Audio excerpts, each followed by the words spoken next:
Imagine waking up tomorrow and realizing that everything you thought you knew about human history was only half the story. We're told that civilization began around 6,000 years ago with the first cities, that technology is a modern invention, and that humans are the only species to ever dominate the Earth in this way. But what if that wasn't true? What if buried deep in the planet's layers, there are whispers of something much older, something advanced, something that lived and thrived millions of years before us, only to vanish without a trace? This isn't science fiction. This is a real question that scientists, geologists, and even NASA researchers have wrestled with. Could there have been intelligent civilizations on Earth long before humans, wiped clean by time, leaving behind only the faintest shadows of their existence? When you think about it, our entire presence on this planet is just a flicker. The Earth is 4.5 billion years old. Dinosaurs ruled for 65 million years. Humans, we've had electricity for barely 200. If our civilization collapsed tomorrow, what would actually remain in 50 million years? Skyscrapers would crumble into dust, satellites would fall and decay, and plastic would eventually break down into microparticles scattered across the oceans. From a future perspective, we might look like a short-lived spark, an industrial accident in the grand history of the planet. And if that's true for us, then who's to say it hasn't already happened before? There are strange clues too strange to ignore.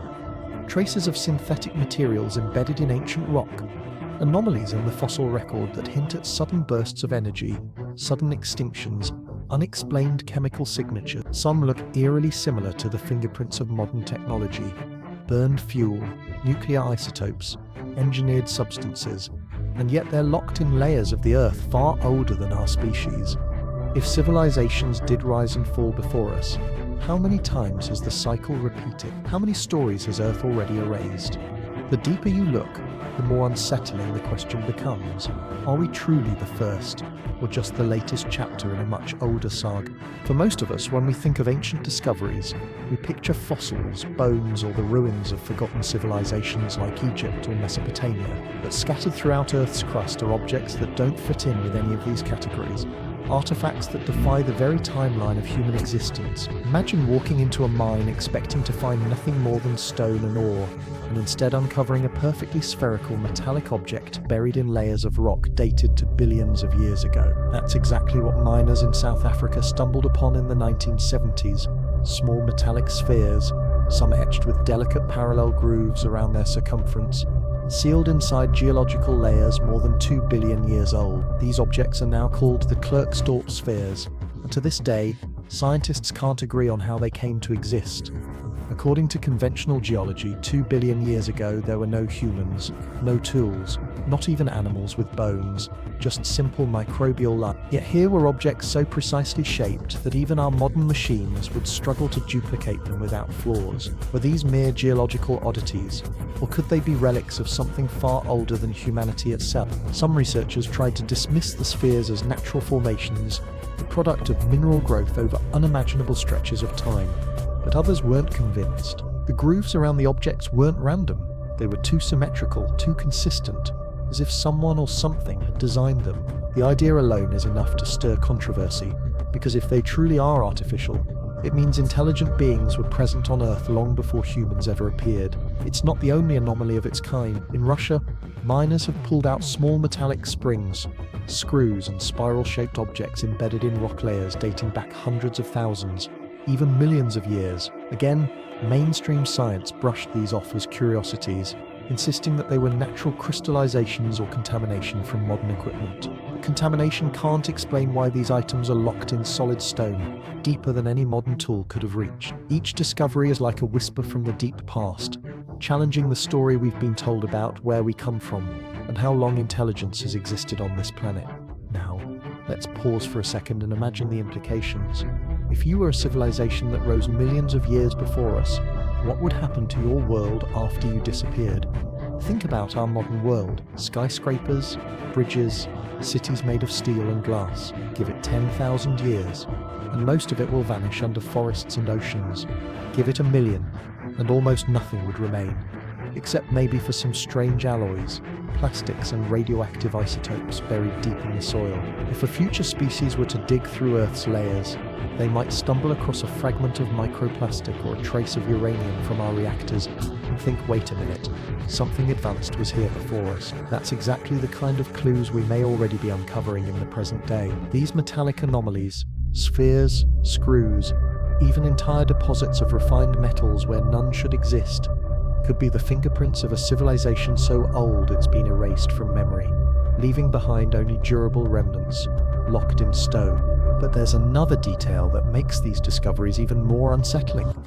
Some of these artifacts contain materials or compositions that don't occur naturally on Earth. Metallurgists who examined certain Klerksdorp spheres, for example, reported unusual hardness and a mix of substances not easily explained by natural geology. The same goes for the Russian microsprings. Many were composed of tungsten and molybdenum, metals requiring high temperatures to work with, yet they were found in rock dated to a time when humans didn't even exist. If natural processes couldn't have formed them, then who or what? This question has sparked entire debates, not only among fringe theorists but also within academic circles, where the possibility, however remote, has to be considered. Could there have been a technological society erased by time, whose artifacts now masquerade as geological curiosities? Skeptics argue, of course, that extraordinary claims demand extraordinary evidence. And so far, the evidence is tantalizing but not conclusive. They point out that minerals can form surprisingly complex shapes, but erosion and natural forces can sometimes mimic design. And they're right. It's possible. But when these anomalies are stacked together, across continents and time periods, the coincidences begin to feel less like chance and more like a pattern.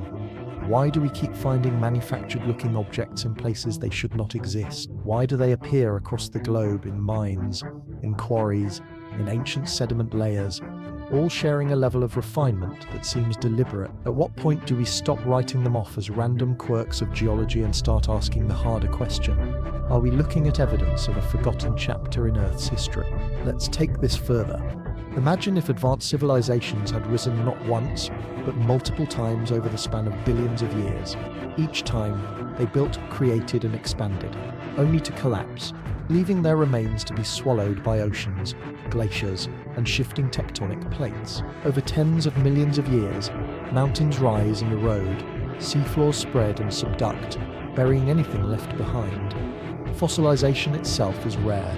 Only a fraction of living things ever leave traces. So why would we expect entire cities or technologies to survive long enough for us to uncover them? The reality is, most evidence of prior civilizations would have been obliterated by time itself. That means the handful of anomalies we do find, spheres, springs, inexplicable alloys, may be just the tiny fragments that slip through the cracks, the surviving pieces of an otherwise invisible story. And this isn't just speculation from conspiracy corners. In 2018, two NASA-affiliated scientists published what's now known as the Silurian hypothesis, asking whether it's even possible to detect ancient civilizations in the geological record. Their conclusion: if a technologically advanced society had existed on Earth tens of millions of years ago, we might only find indirect evidence today, unusual chemical signatures, traces of synthetic compounds, or geological anomalies inconsistent with natural history. That's exactly the kind of clues we're talking about. It means science itself admits the possibility, even if it doesn't endorse specific artifact. The hypothesis leaves the door wide open for discoveries like the Klerksdorp spheres to be re-examined, not as isolated oddities, but as potential signals from a forgotten world. The most haunting part of all this is the familiarity. When we look at these objects, they remind us of ourselves. Perfect spheres hint at machining, springs suggest mechanical use, alloys show deliberate manipulation of metals. These are the same hallmarks of technology we rely on today. If these things really are ancient relics, then whoever made them thought like us, created like us, and perhaps struggled with the same challenges we face now. Resource extraction, energy consumption, survival in a volatile environment. Maybe they even stared up at the stars, wondering if they were alone, never knowing their entire legacy would one day be erased, reduced to a few strange anomalies buried in stone. The thought alone is enough to make you question everything you've ever been taught about history. Because if it happened before, what makes us so certain it won't happen again? And so the discovery of these impossible artifacts forces us to ask a chilling question. Are they simply natural coincidences that we mistake for technology? Or are they the last surviving fingerprints of an advanced civilization long lost to time? If it's the latter, then our history books are not just incomplete, they're missing entire volumes. And that possibility, no matter how uncomfortable, is one we can't afford to ignore. In the late 1970s, a quiet revolution began not in a laboratory filled with flashing lights or futuristic machines, but on the side of an Italian mountain. Geologist Walter Alvarez and his father, Nobel Prize-winning physicist Luis Alvarez, were studying a thin layer of clay sandwiched between massive deposits of limestone. At first glance, it was nothing special, a band of dull grey that ran no thicker than a fingernail. But it marked something extraordinary, the precise point in the Earth's history where dinosaurs vanished.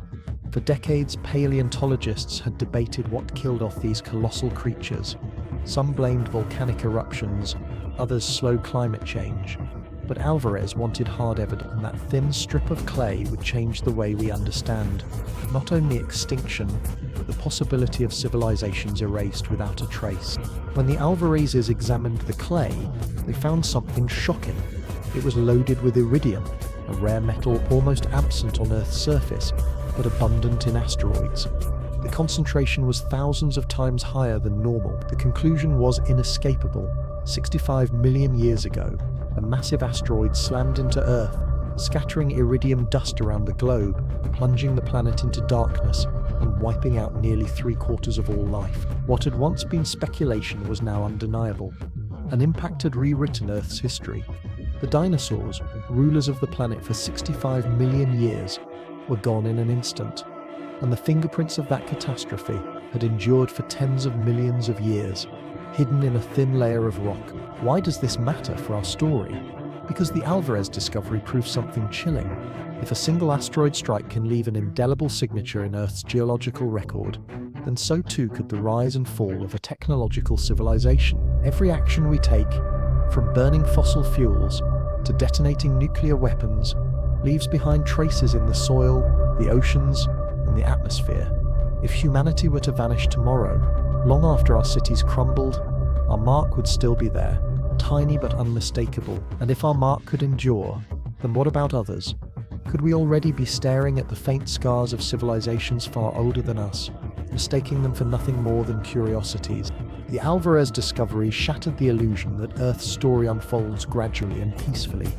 Instead, it showed that sudden catastrophic events can reset the clock in an instant. Civilizations, no matter how mighty, are fragile against the scale of geological time. Imagine a world filled with advanced beings millions of years before us. They may have dominated the planet, explored its oceans, and perhaps even reached into space. But one asteroid, one volcanic supereruption, or one self-inflicted disaster could have erased them almost overnight. Just as the dinosaurs disappeared, so too could an ancient civilization vanish, leaving behind only microscopic signatures waiting to be discovered by someone millions of years later. Think about how thin that iridium layer is. A few millimeters of dust in a rock formation is all it took to tell us the story of the end of the dinosaurs. Now imagine what story a few millimeters of plastic or a spike of carbon dioxide might tell in the far future. If someone were digging through Earth's layers 65 million years from now, they would see unmistakable spikes, carbon isotope shifts from our fossil fuel burning, radioactive particles from nuclear tests, chemical compounds that do not occur naturally. They would ask the same question we're asking now: who or what left this behind? The Alvarez discovery showed us that the planet remembers, even when everything else vanishes. The Earth carries scars, and perhaps some of those scars are not from asteroids or volcanoes, but from forgotten civilization. It's worth noting that the Alvarez theory was ridiculed at first. Many scientists thought the idea of an asteroid wiping out the dinosaurs was absurd. Extinction was supposed to be gradual, a slow march, not a violent disaster. The evidence was undeniable. Within years, the idea was accepted as fact.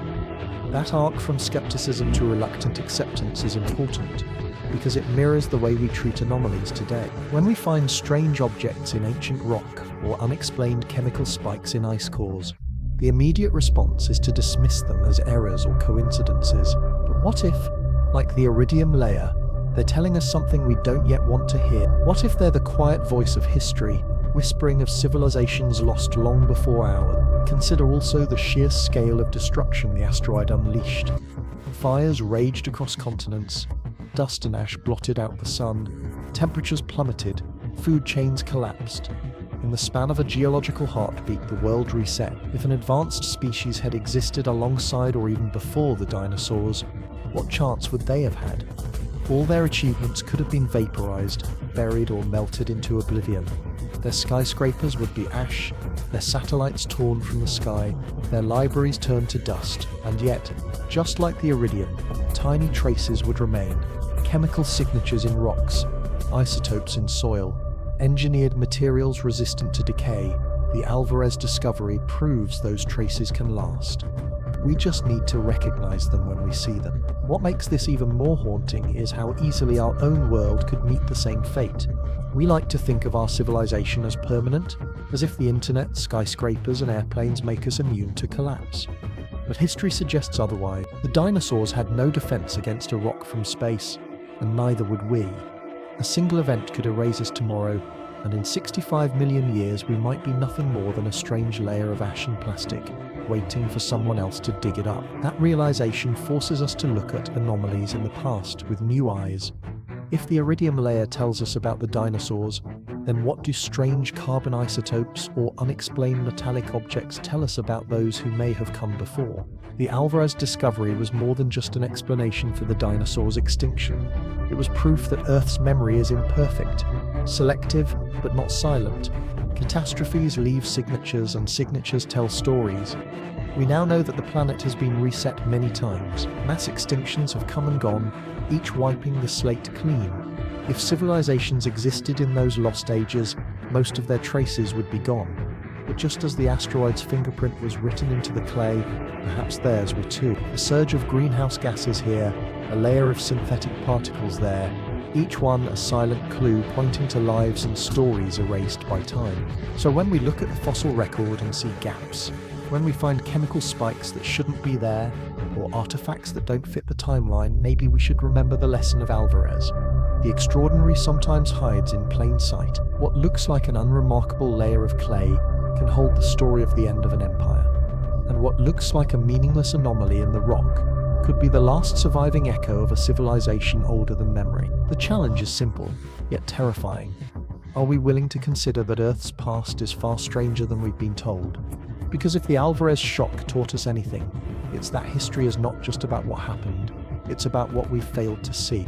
In 2018, two scientists, Gavin Schmidt of NASA and Adam Frank, an astrophysicist from the University of Rochester, posed a question that seemed absurd at first glance. Almost like the setup to a science fiction novel. If an advanced civilization had existed on Earth millions of years ago, would we even know? They called it the Silurian hypothesis, a nod to a classic episode of Doctor Who in which intelligent reptiles, the Silurians, were said to have ruled Earth long before humans. But beneath the playful reference was a serious, unsettling idea. The Earth is unimaginably old, 4.5 billion years in fact. Our species, Homo sapiens, has existed for less than 300,000 years. Civilization itself, agriculture, writing, technology is just 6,000 years old. In the scale of Earth's history, we are a blink, a flash, a single spark in the dark. So if another species had risen to power tens of millions of years before us, reaching the heights of industry and technology and then vanished, how could we possibly tell? It's an uncomfortable question because it forces us to admit how fragile evidence really is. We like to think that human history is written in stone, that we've carefully catalogued every trace of the past. But the truth is far murkier. The fossil record is notoriously incomplete.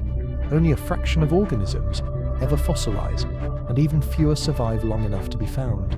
Buildings, tools, machines, these vanish even faster. The pyramids of Egypt are 5,000 years old, yet already wind and sand are grinding them down. New York City might look eternal today, but give it a few thousand years without maintenance, and it will be nothing more than rubble buried beneath trees and rivers. A million years from now, there will be no skyscrapers, no highways, no internet cables, just the barest whispers of our presence, scattered in the soil. So what happens if you stretch that to 10 million years? 100 million? The Silurian hypothesis suggests that by then, almost nothing would remain. Civilization could rise, burn bright and vanish without leaving a single building behind. Only subtle, almost invisible traces would survive. And what might those traces look like? Schmidt and Frank argued that the most reliable evidence would be chemical. Our industrial activity is changing the very chemistry of the planet. From the carbon isotopes in the atmosphere to the synthetic compounds in the soil, burning fossil fuels, for instance, leaves a distinct isotopic signature, a shift in the ratio of carbon-12 to carbon-13 that geologists can detect in ancient sediments. Plastic, too, breaks down slowly but surely, leaving microparticles that could persist for millions of years embedded in ocean floors. Nuclear weapons scatter isotopes that nature never produces, isotopes that endure far longer than any monument or city. These are the kinds of fingerprints Schmidt and Frank believe might linger in the geological record, waiting to be recognized, which leads to the chilling thought: if those are the markers of our civilization, could we already be looking at similar markers from a civilization long gone, and simply not recognizing them for what they are? This is where the idea grows even stranger. When geologists examine Earth's history, they see abrupt shifts, spikes in carbon dioxide, sudden warming or cooling, mysterious extinctions. Sometimes the explanations are natural: volcanoes, asteroid impacts, shifting oceans. But sometimes the data is messy, inconsistent, as if something else is at play. Could those be echoes of industrial activity long before humans ever existed? Imagine finding a spike in carbon levels identical to what we're causing now, but in rocks dated to millions of years before us. At first glance, it would be attributed to natural forces. But what if that's not the whole story? What if, deep down, it's evidence of an earlier species burning its own reserves of fossil fuel, industrializing and ultimately vanishing? Skeptics laugh at the idea, and for good reason. There is, as of now, no definitive evidence of a pre-human technological civilization. No cities, no artifacts, no clear-cut machines fossilized in stone. But that's exactly the point Schmidt and Frank were making. Maybe we shouldn't expect to find those things. Time is relentless, and the Earth is a master at recycling itself. Ocean floors are constantly subducted back into the mantle. Mountains rise and erode. Glaciers grind the surface clean. Given enough time, the surface of the Earth erases almost everything. Even if a civilization had covered the entire globe, tens of millions of years would likely wipe away almost every trace. The only evidence that could endure would be the chemical scars left in rock, air, and water, which means, disturbingly, that we may already have the evidence in front of us. We just don't recognize it as artificial. Think about it another way. If aliens were to visit Earth 100 million years from now, after our own extinction, what would they find? They would see a thin layer of plastic, perhaps, embedded in marine sediments. They would see carbon isotope shifts marking a brief, intense period of fossil fuel burning. They would see a layer of radioactive isotopes from our nuclear age, but they would not find intact cities. They would not see highways or satellites. To them, our civilization might appear as nothing more than a brief anomaly, a chemical blip in Earth's long story. If that's true for us, then why couldn't it also be true for a civilization before us? If we would appear as ghosts to future eyes, why couldn't ghosts already be haunting our own geological record? And then there's the most unsettling implication of the Silurian hypothesis: cycles. If civilization can rise and vanish without leaving much of a trace, then who's to say this hasn't happened more than once? Earth could have hosted not just one, but multiple waves of intelligent species, each climbing the ladder of technology only to collapse and disappear, their stories erased by time. We could be just the latest iteration, the most recent experiment in a long chain of rises and falls. If that's true, then human history is not the beginning of something, it's the continuation of something far older. And the silence of the geological record might not be proof that we are alone, but proof that civilization itself is fragile, fleeting, and easily forgotten. The Silurian hypothesis doesn't claim that ancient civilizations definitely existed. It doesn't argue for Atlantis or lost continents. Instead, it asks a simpler, more dangerous question. If they did exist, would we even know? The answer, according to Schmidt and Frank, is sobering. Probably not. The evidence would be subtle, indirect, easy to dismiss. as natural variation, which means it's possible that we've already looked at the traces of an ancient civilization and failed to recognize them. Maybe those strange chemical anomalies, those unexplained carbon spikes, those odd mineral deposits, they're not random at all. Maybe they're the final whispers of beings who lived, thrived, and died long before us. And this, perhaps, is the greatest shock of all. We've always thought of ourselves as unique, as the pinnacle of Earth's story. But what if we're just the latest chapter in a repeating cycle? What if the Earth has already hosted intelligence not once but many times, and each time it ended the same way, with silence, with erasure, with only the faintest scars left behind?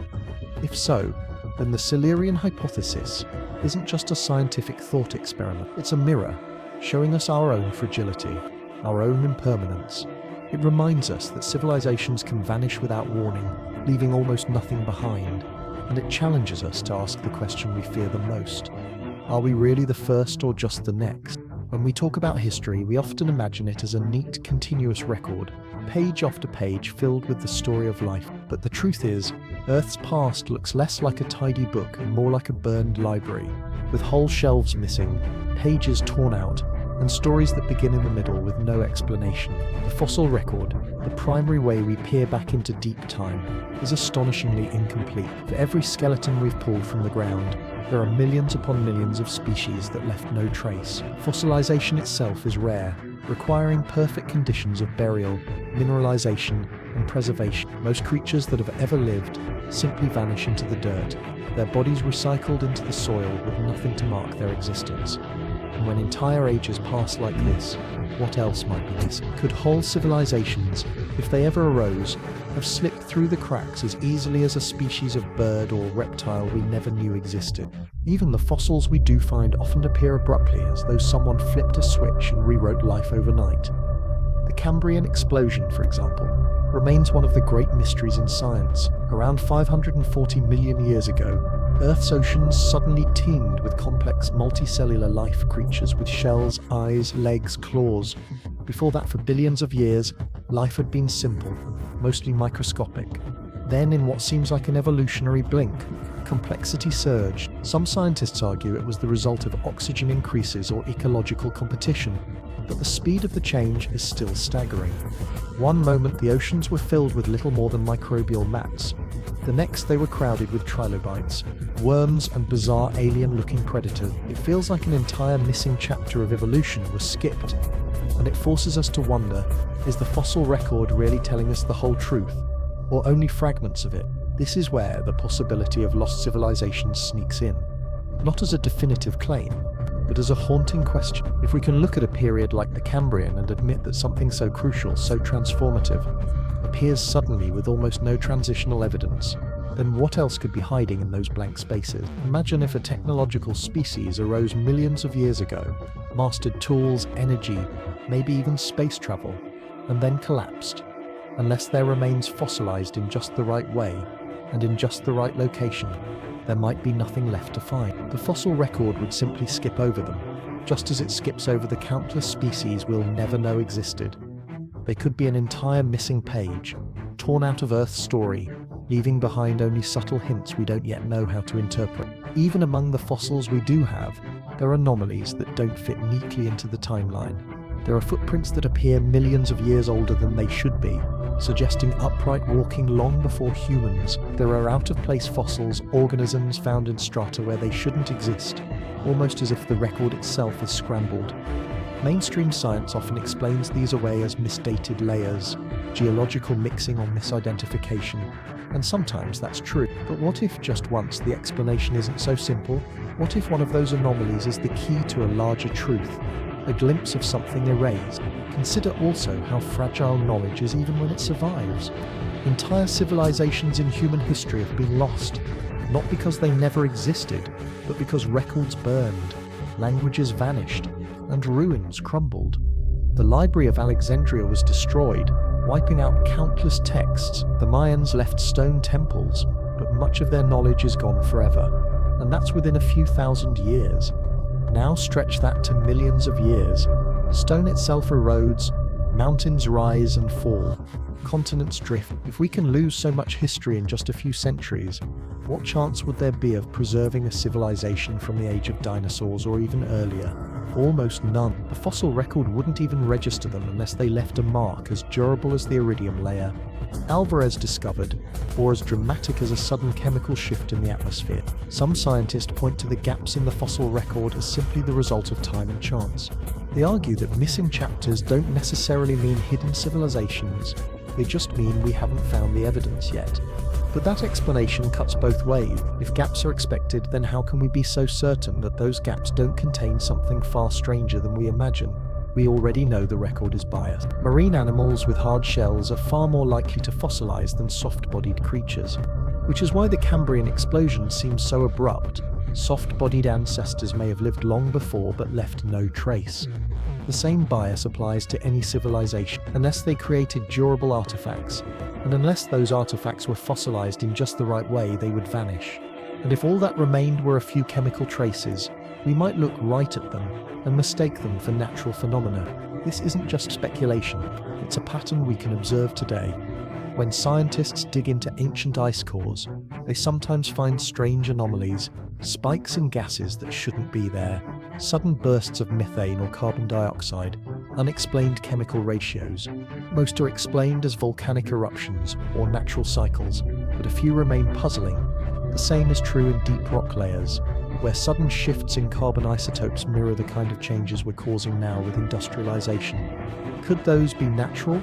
Of course, but could some of them also be the faint, blurred fingerprints of civilizations long gone? That possibility becomes harder to dismiss the more we admit how incomplete the record really is. And then there's the haunting thought that we may be watching the process repeat itself in real time. Right now, we are writing our own story into the fossil record. We are pumping carbon into the atmosphere, leaving a distinct isotopic signature. We are creating plastics, metals, and synthetic compounds that will persist long after we're gone. If humans disappeared tomorrow, within 1 million years, almost all of our physical structures would be erased, but the chemical scars would remain, just as Alvarez found iridium from the asteroid impact. Future geologists could find our traces without ever finding our bones, our buildings, or our names. To them, we might look like a missing page, an unexplained anomaly sandwiched between natural layers. And if that's true for us, it could have been true before us as well. The vanishing pages of Earth's history remind us of something humbling. What we see in the fossil record is not the whole story, but fragments.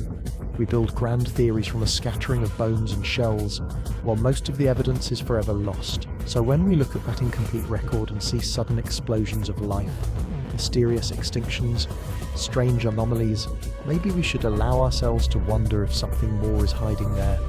Not Atlantis, not myths, but real civilizations erased by the same forces that threaten us today. Their stories may be gone, their monuments dust, but maybe, just maybe, the Earth has kept a faint memory of them in the pages that remain. The tragedy is that so many pages are missing. The question is whether we'll ever piece together enough to read the forgotten story written between the lines. 2.5 billion years ago, something happened that forever changed the course of life on Earth.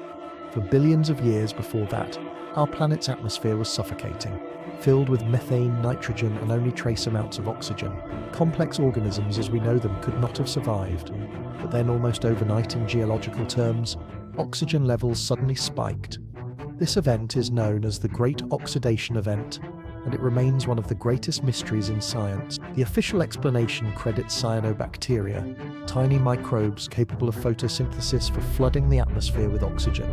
They were small, primitive, and seemingly insignificant, yet they supposedly altered the chemistry of the entire planet. But when you look closer at the scale of what happened, doubts begin to creep in. Was this really just the accidental byproduct of simple organisms? Or could it have been something else entirely? Something deliberate? The Great Oxidation Event didn't just trickle in slowly over millions of years. Geological evidence shows bursts, sudden leaps in oxygen concentration that look less like a gradual process and more like someone flipped a switch. One layer of rock shows almost no oxygen, then the very next is saturated with it. That kind of abruptness doesn't fit the story of microbes slowly changing the world. It looks engineered, like a massive atmospheric project, launched on a planetary scale. Imagine an advanced civilization realizing that Earth's air was toxic, unbreathable, and deciding to terraform it. They seed the oceans with engineered microbes, or perhaps deploy vast chemical machines, pumping oxygen into the sky until the planet can finally sustain more complex life. If that happened, then the oxygen we breathe today, the very foundation of our survival, might be the inheritance of a civilization so old we cannot even begin to imagine them. Skeptics dismiss this as fantasy, pointing to the fossil evidence of early cyanobacteria mats, known as stromatolites, which appear around the same time. They argue that photosynthesis slowly built up oxygen until it reached a tipping point. But even this explanation is riddled with problems. Oxygen is highly reactive. It bonds with iron, sulfur, and other elements, which means most of it should have been absorbed by the Earth's crust before reaching the atmosphere. For oxygen to suddenly flood the air, something drastic had to overwhelm that absorption, something beyond the expected activity of microbes. Some scientists have suggested massive volcanic eruptions or tectonic shifts. Others invoke runaway feedback loops, yet none of these explanations fully capture the sheer speed and scale of the change. It remains a puzzle, a gap in our understanding that lingers like an unanswered question. And unanswered questions often leave room for possibilities we'd rather not consider. What makes the oxygen mystery even stranger is that it didn't just happen once. Geological records show multiple oxygenation events throughout Earth's history. Each time, oxygen levels jumped suddenly, creating conditions that allowed for new waves of life. It's as if the planet was repeatedly reset, calibrated for complexity, almost like stages in a grand experiment. One rise in oxygen paved the way for single-celled organisms to thrive. Another surge allowed multicellular life to take hold. Later increases supported animals with higher metabolism, leading ultimately to us. It looks less like random chance and more like a progression, step by step toward ever greater complexity. Could it really be coincidence that these shifts always seem to arrive just in time to open the next chapter of life?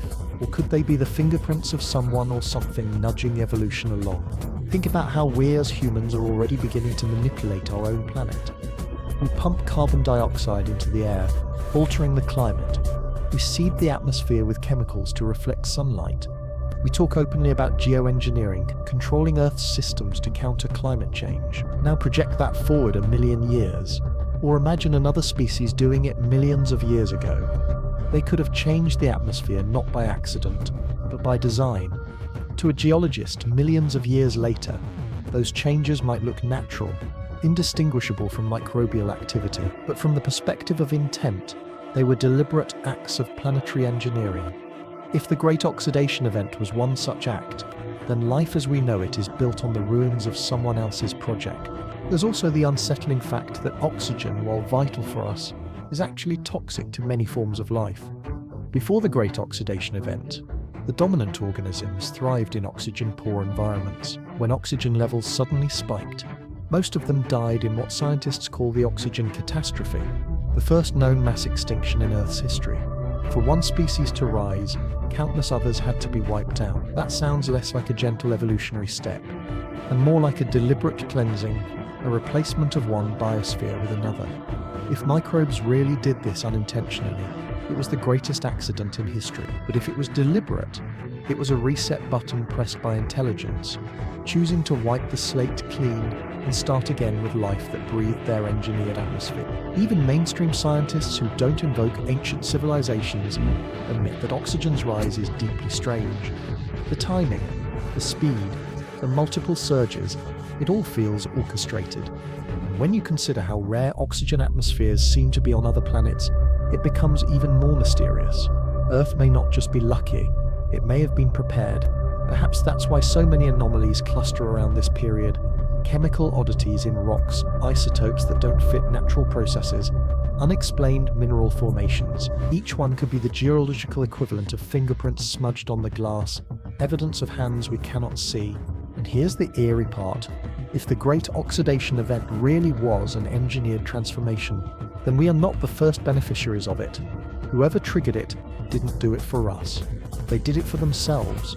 Maybe they succeeded in building a world they could thrive in, only to vanish later. Or maybe they set the stage for a future intelligence, leaving the planet primed for someone else to inherit. In that sense, we could be living in a world tailored not by chance, but by intention. A world built long ago by minds lost to time. The oxygen mystery forces us to confront a bigger idea. The line between natural and artificial may blur across millions of years. What looks like a microbial bloom could be an ancient bioengineering project.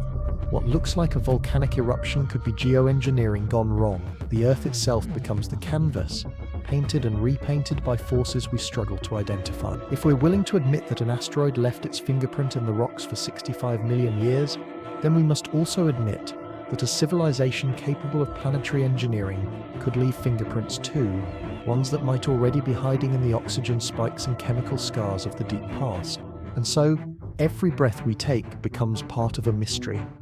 The oxygen filling our lungs is not just the product of photosynthesis, but the legacy of an ancient shift, one that might not have been accidental.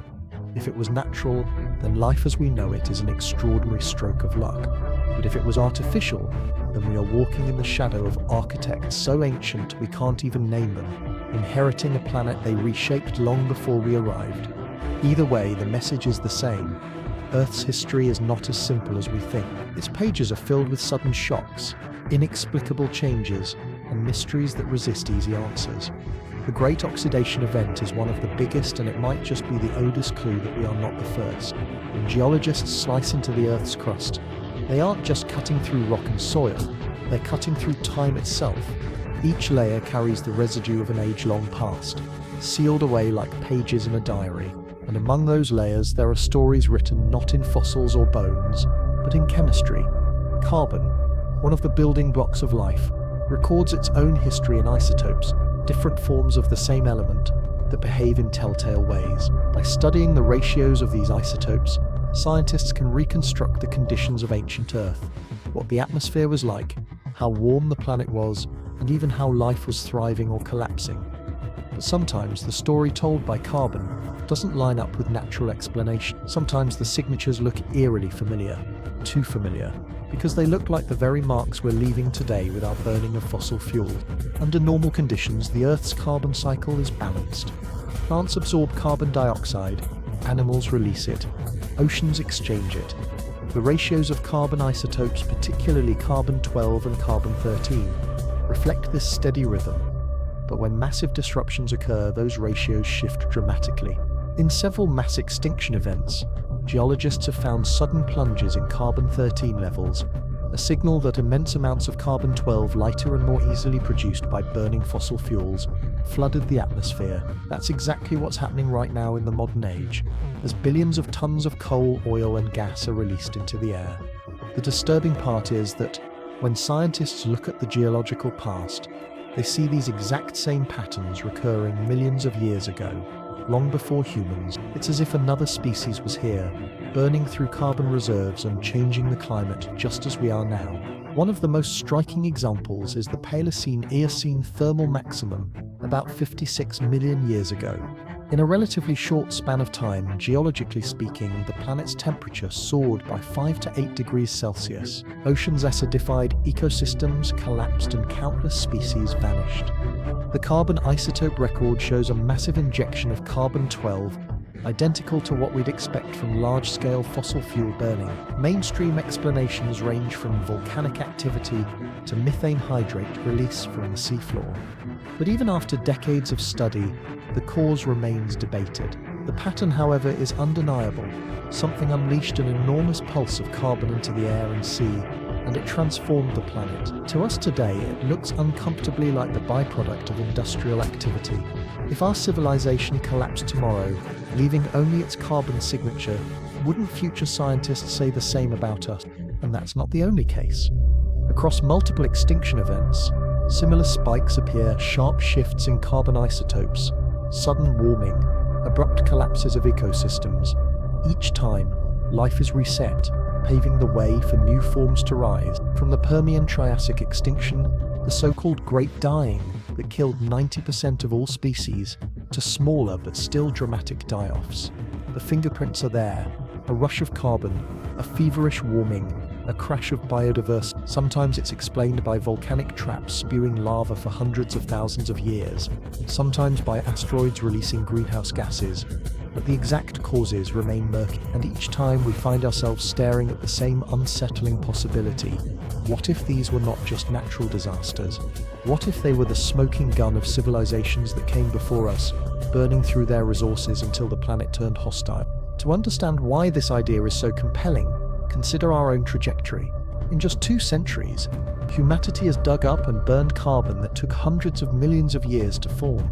We've altered the balance of the atmosphere so quickly that geologists now say we've entered a new epoch, the Anthropocene defined by our impact. Future scientists, if they exist, will see our age as a thin line in the rock marked by a dramatic carbon isotope shift, plastics embedded in sediment, and radioactive particles scattered across the globe, and they'll wonder what happened. If we see that same kind of signal in ancient rocks, why do we automatically assume it must be volcanic or random? Why not consider that it could be the remains of a civilization's industrial age erased by time?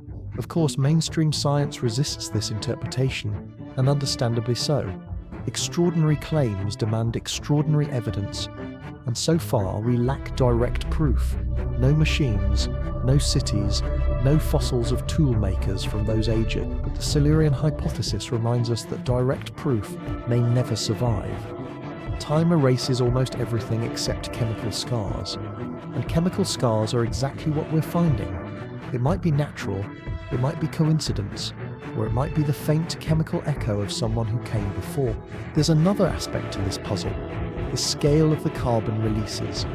Some of them appear almost instantaneous in geological time, as though the planet went from stable to chaos in the blink of an eye. Natural processes like volcanism tend to work more slowly, spewing gases over millennia, but industrial activity like ours works fast. A species that burns through fossil fuels in a few centuries would leave a sharp spike, a sudden jolt in the carbon record, just like the jolts we see in some past events. The resemblance is uncanny, and while coincidence is possible, it raises the question: are we seeing Earth's natural rhythms, or are we seeing the scars of civilizations that fell into the same trap we're in now? Even more haunting is the possibility of cycles. What if this isn't the first time life on Earth has discovered fire, mastered energy, and unleashed carbon into the sky? What if the carbon record is less a story of random catastrophe and more a repeating pattern of rise and fall? Civilizations could emerge, flourish, industrialize, and collapse, each one leaving behind a spike of carbon before vanishing into oblivion. Over hundreds of millions of years, those spikes blur together into a rhythm of destruction and renewal. If that's the case, then our story is not unique.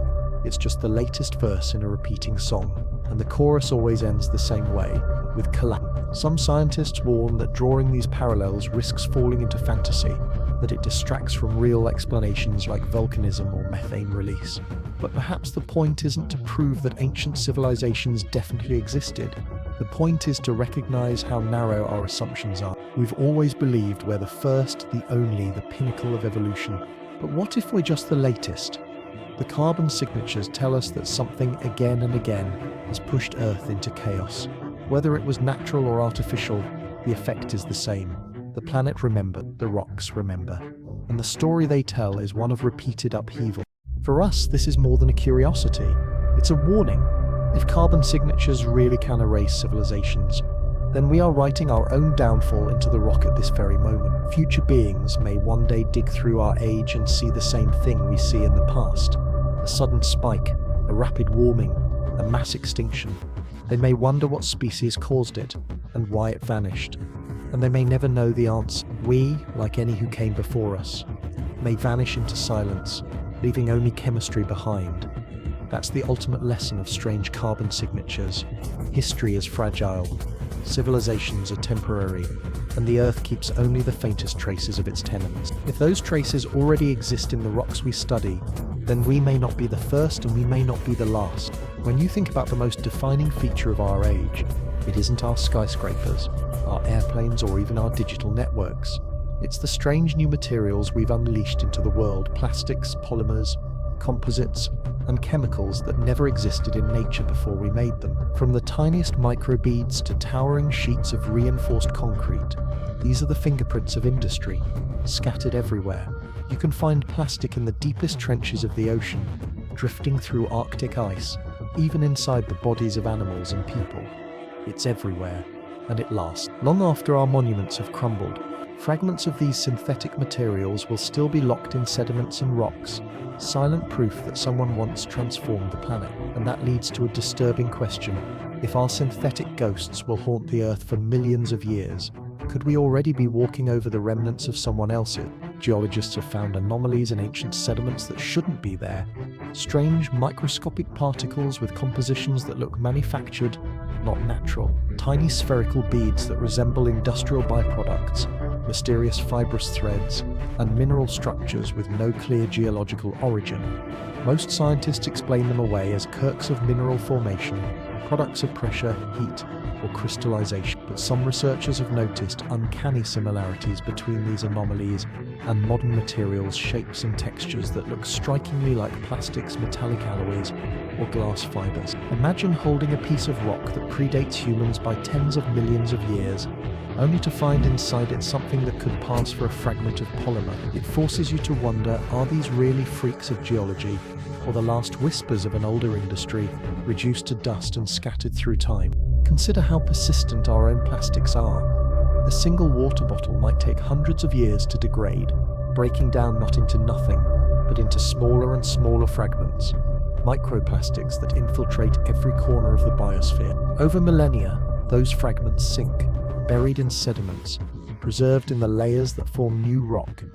Millions of years from now, they'll be indistinguishable from the matrix around them, except under a microscope, where their artificial structure will still stand out. Geologists of the far future might stumble across them and puzzle over their origin. If that's the fate of our plastics, then why should we assume that similar fragments we find today must be natural? Why not consider that they could be the synthetic ghosts of civilizations long gone, their discarded waste transformed into geological curiosity? There are even stranger findings. In certain layers of ancient rock, scientists have identified tiny spherules of fused material that look almost identical to the byproducts of modern high-temperature furnaces or nuclear explosions. Some contain compounds that require controlled conditions to form, the kind we associate with metallurgy or chemical engineering. Natural processes can sometimes mimic these conditions. Lightning striking sand, for example, can create fulgurites, glassy but when the same patterns appear over and over, scattered across different regions and times, it begins to feel less like coincidence and more like evidence of something systematic. Imagine an industrial age millions of years ago, their factories belching out particles, their waste drifting into rivers and seas, until it settled into sediments that hardened into stone. Today, we find those traces and mistake them for quirks of geology. Yet what if they're not quirks at all? What if they're artifacts? The haunting part is how little would remain of us if time erased us tomorrow. Our cities would vanish, our machines would rust, and our satellites would fall, but plastics and polymers, designed to resist decay, would endure in some form. They wouldn't survive as bottles or bags, but as strange microscopic remnants, embedded in stone. Our chemical inventions, Teflon, PVC, polystyrene, don't exist in nature, and their unique molecular structures might persist far longer than their original forms. The curious scientist in some far future might analyze a rock and discover molecules that couldn't have formed naturally, molecules that spoke of chemistry beyond the reach of chance. Would they recognize them as signs of intelligence, or would they dismiss them as we do now, as anomalies with no deeper meaning? Even the idea of glass raises questions. Humans produce glass constantly, from windows to fiber optics, and much of it will survive in altered forms long into the future. Yet some ancient deposits already contain glass-like materials that don't align neatly with natural volcanic glass or impact glass. Could some of these have been forged in kilns that no longer exist, belonging to civilizations erased by time? Mainstream science again points to natural explanations: lava, meteor strikes, lightning. But if we know that our own glass will become part of Earth's strata, then why shouldn't we at least entertain the possibility that some glassy remnants from the past could have similar origins, born not of nature but of industry? What makes the possibility of synthetic ghosts so chilling is how easily we could overlook them. The further back in time you go, the harder it becomes to distinguish artificial from natural. Heat, pressure, and chemical reactions blur the edges, transforming plastics into hydrocarbons, metals into oxides, fibers into indistinct traces. What remains may not look like a bottle or a wire, but like a strange, misplaced particle. Unless we approach these anomalies with an open mind, We may never recognize them for what they are. We may already be walking over the ruins of civilizations, mislabeling their artifacts as curiosities of geology. And then there's the question of intent. If earlier civilizations did exist, and if their materials linger in the rocks we study, were these remnants accidental waste, like our plastic pollution? Or were they deliberately engineered to last, perhaps even meant to send a message forward through time? Some researchers have suggested that durable materials could serve as time capsules, holding encoded information for future species. Imagine discovering not just fragments of plastic, but patterns within them, signals hidden in the molecular arrangement, waiting to be decoded.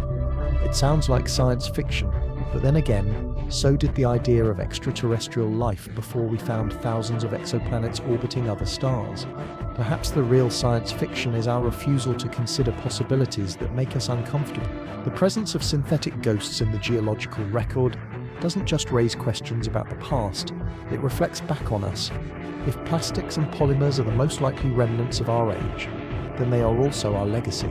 Long after our stories, languages and cultures are gone, long after our monuments have fallen, the Earth will still carry our waste.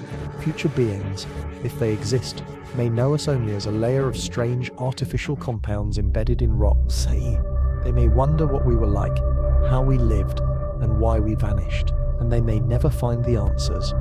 Just as we now puzzle over anomalies in ancient sediments, so too might they puzzle over us. Our ghosts will linger, silent and synthetic, telling a story that words can't. If we consider this possibility honestly, then the question shifts.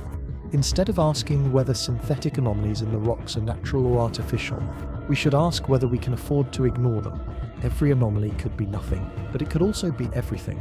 The one surviving trace of a civilization that came before us, their ghosts whispering to us through the stones. And if we ignore them, we risk missing the chance to glimpse a truth far bigger than ourselves. That Earth's story is not ours alone, and that we are just one voice in a chorus stretching back through deep time. Buried deep in the rocks of Gabon, West Africa, lies one of the strangest discoveries ever made on this planet.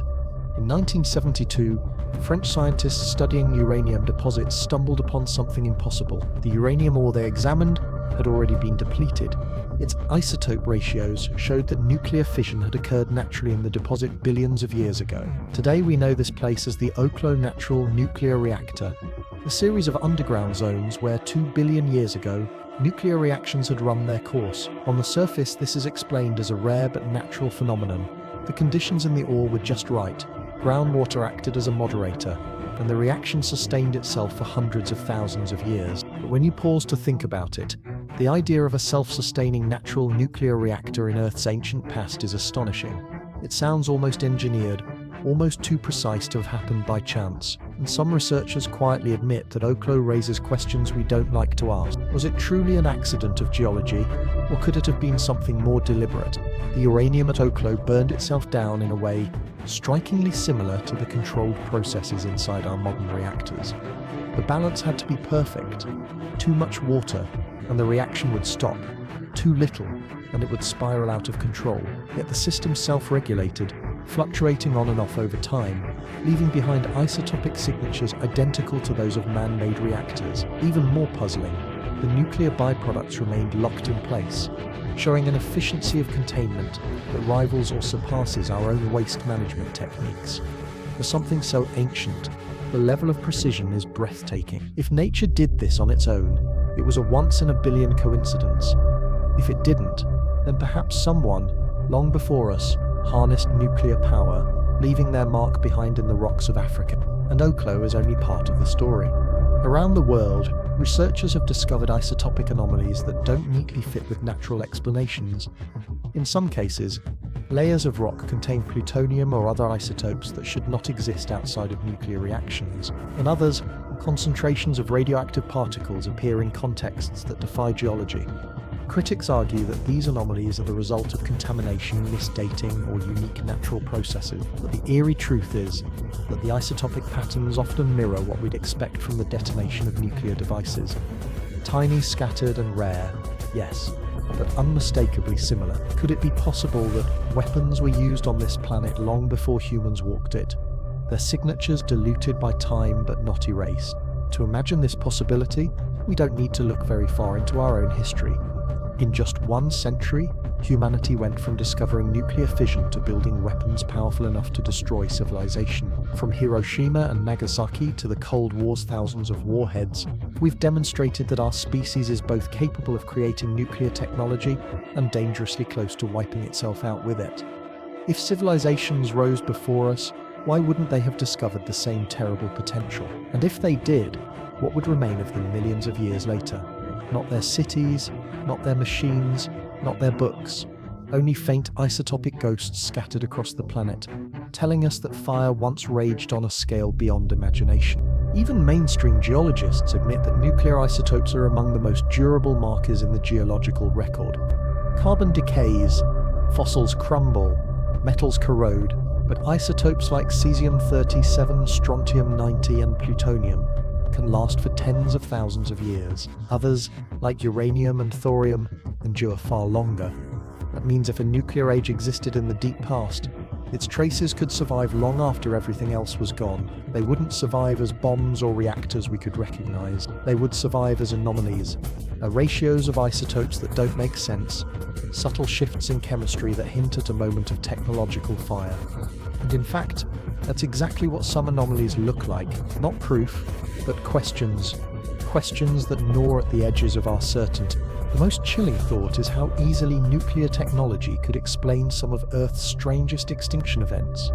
Imagine a civilization that rose millions of years ago, reached its technological peak, and turned its weapons on itself. Nuclear war would scorch the surface, poison the air, and collapse ecosystems. Radiation would fade with time, but isotopes would linger, buried in sediments. To future geologists, it would look like a sudden die-off, a spike of radioactivity, and a thin line of ash. Isn't that what some extinction layers already look like? We see sudden die-offs with chemical oddities, unusual isotopes, and traces of soot. We call them volcanic eruptions or asteroid impacts, but could some of them also be nuclear wars played out long before we existed? Skeptics insist this is fantasy, and perhaps they're right. But the Oklo reactor remains a stubborn reminder that nature and technology are sometimes indistinguishable in the geological record. If we stumbled upon Oklo without knowledge of nuclear science, we might never recognize it for what it was. If another civilization left behind reactors or weapons, how would we know?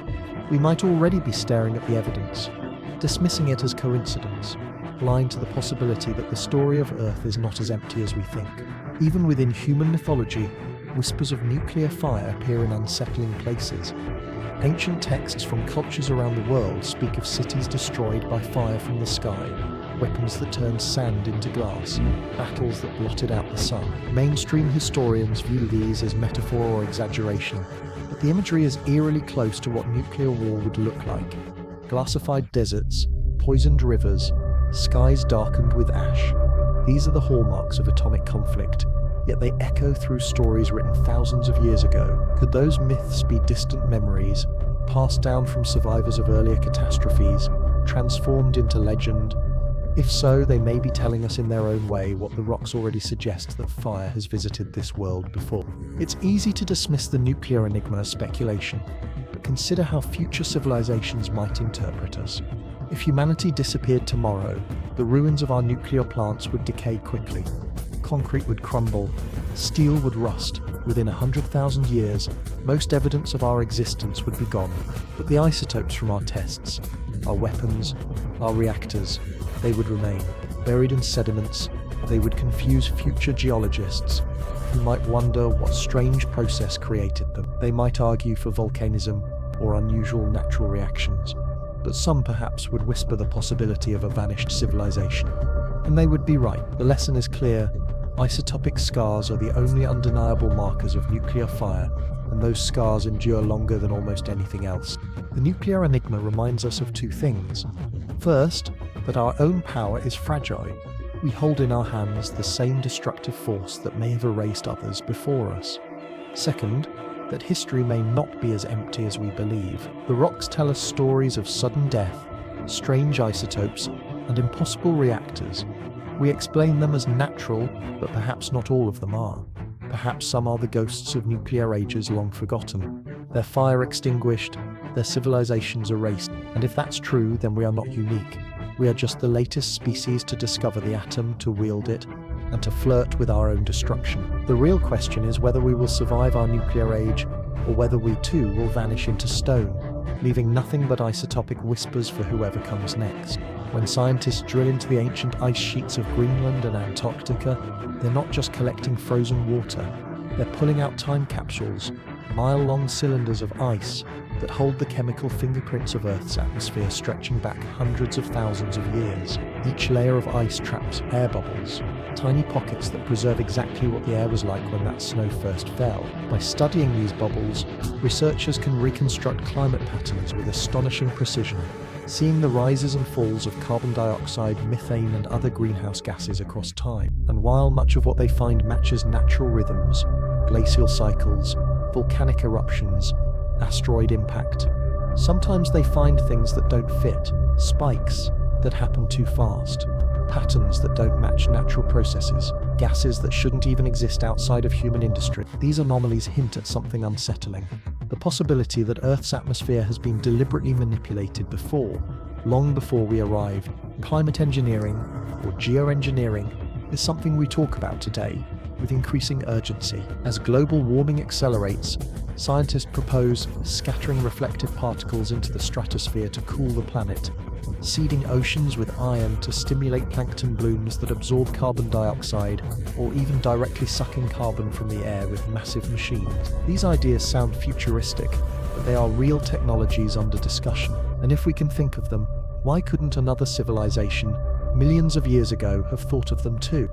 If they did, their efforts would leave signatures in the geological and ice core records, spikes of unusual chemicals, sudden changes in greenhouse gas levels, patterns too rapid for natural cycle. And when scientists sift through the data today, those are exactly the kinds of anomalies they sometimes encounter. Take, for example, sudden jumps in methane concentrations. Normally, methane rises and falls with glacial cycles, released from wetlands or trapped in ice and permafrost. But in some ice core records, methane spikes appear far too abruptly, rising in decades rather than millennia. That speed mirrors what we see in the modern age, where industrial activity drives rapid increases in greenhouse gases. Mainstream explanations reach for natural events, subglacial releases, volcanic bursts, or massive wildfires, but some of the patterns remain difficult to reconcile with those causes. Could it be that, just as we are now altering the atmosphere with industry, a civilization long before us did the same? Their efforts locked into the ice's cryptic chemical signature. Even more intriguing are the appearances of trace compounds that don't exist naturally in large quantities. In certain cores and sediments, researchers have identified fluorinated gases and halogenated compounds, molecules that resemble modern refrigerants and industrial chemicals. Most of these detections are dismissed as contamination or unusual volcanic byproducts.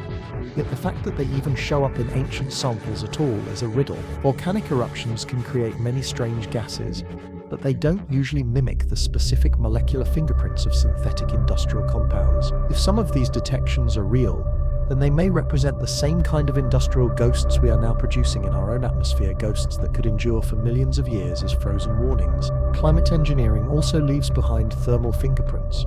Ice core records show abrupt warming and cooling events, shifts in temperature so sudden they seem impossible without external forcing. The Younger Dryas, for instance, about 12,900 years ago, saw the planet plunge back into near ice age conditions in just decades, then rebound just as abruptly. Mainstream theories invoke comet impacts or sudden releases of meltwater disrupting ocean currents, but some researchers note how eerily these events resemble deliberate climate interventions, the kind we talk about today, artificially cooling the planet, then overshooting, then warming again. Could such events be the remnants of experiments? Attempts by a vanished civilization to stabilize their own climate, only to trigger chaos instead? The possibility becomes even more chilling when we consider what drives civilizations to attempt climate engineering in the first place. We're contemplating it now because our uncontrolled emissions are destabilizing the planet. Perhaps others before us followed the same path. They burned carbon, raised temperatures, and reached a tipping point. In desperation, they turned to geoengineering, massive interventions in the Earth's atmosphere. Maybe they succeeded for a while, buying time. Maybe they failed catastrophically. Either way, the evidence of their attempt would remain, faint but indelible, in the chemical scars of ice and rock. We may already be reading those scars without realizing what they mean. One of the strangest clues comes from the presence of nitrous oxide anomalies in ancient records. Nitrous oxide is a powerful greenhouse gas, and while it can occur naturally from soil and ocean microbes, spikes in its concentration often point to artificial fertilizers and combustion. In some geological layers, nitrous oxide levels appear elevated without a clear natural trigger.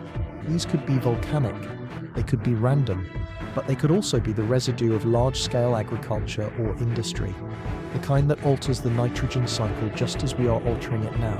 If so, then the Earth may already have hosted an age of farming, an age of chemical manipulation. Long before humans ever held a plough, skeptics push back, insisting that all of these anomalies have natural explanations, and perhaps they do. Volcanoes, impacts, ocean currents, they can all produce sudden changes. But skeptics made the same arguments about Alvarez's iridium discovery, dismissing it until the asteroid theory became undeniable. If nature can mimic technology, then technology can also mimic nature. The hard part is telling the difference, and right now we might be failing to make that distinction, misreading artificial scars as natural ones. If we are, then the story of Earth's past could be radically different from the one we've been told. Think of how the future would see us. If humanity vanished tomorrow, the air would carry elevated carbon dioxide, methane, nitrous oxide, and synthetic compounds like CFCs. Ice cores would preserve bubbles filled with industrial gases. Sediments would capture chemical residue. Thousands, millions of years later, those records would remain. The new species might study them, scratching their heads at the strange spikes. They'd debate whether volcanoes could explain them, or if they represented something else. They'd argue about contamination, about anomalies, about coincidence, and maybe one or two would whisper that the evidence pointed to something far stranger, a civilization that altered its climate and then disappeared. Isn't that exactly what we are doing right now? If so, then why assume we're the first?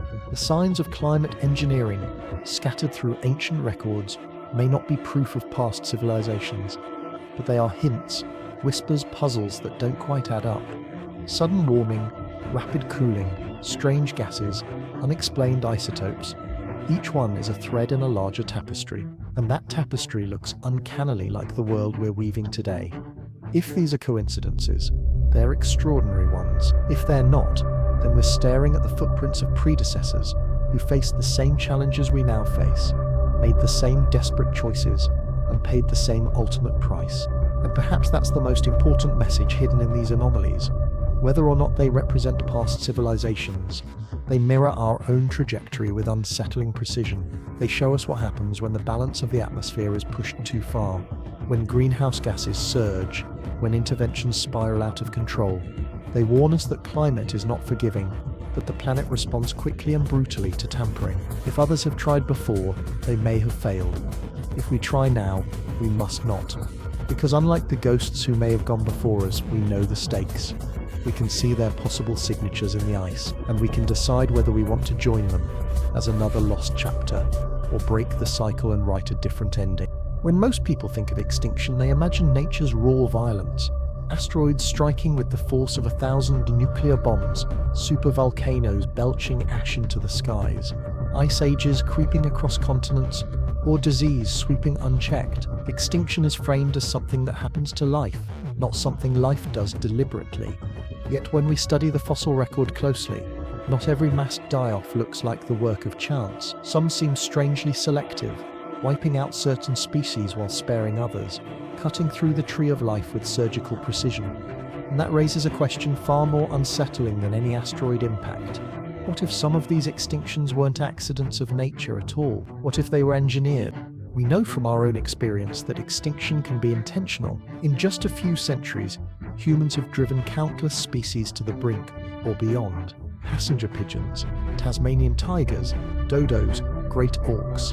Sometimes by overhunting, sometimes by destroying habitats, sometimes by introducing diseases or invasive competitors. Today, with genetic engineering, synthetic biology, and chemical manipulation, we have the ability to target species even more directly.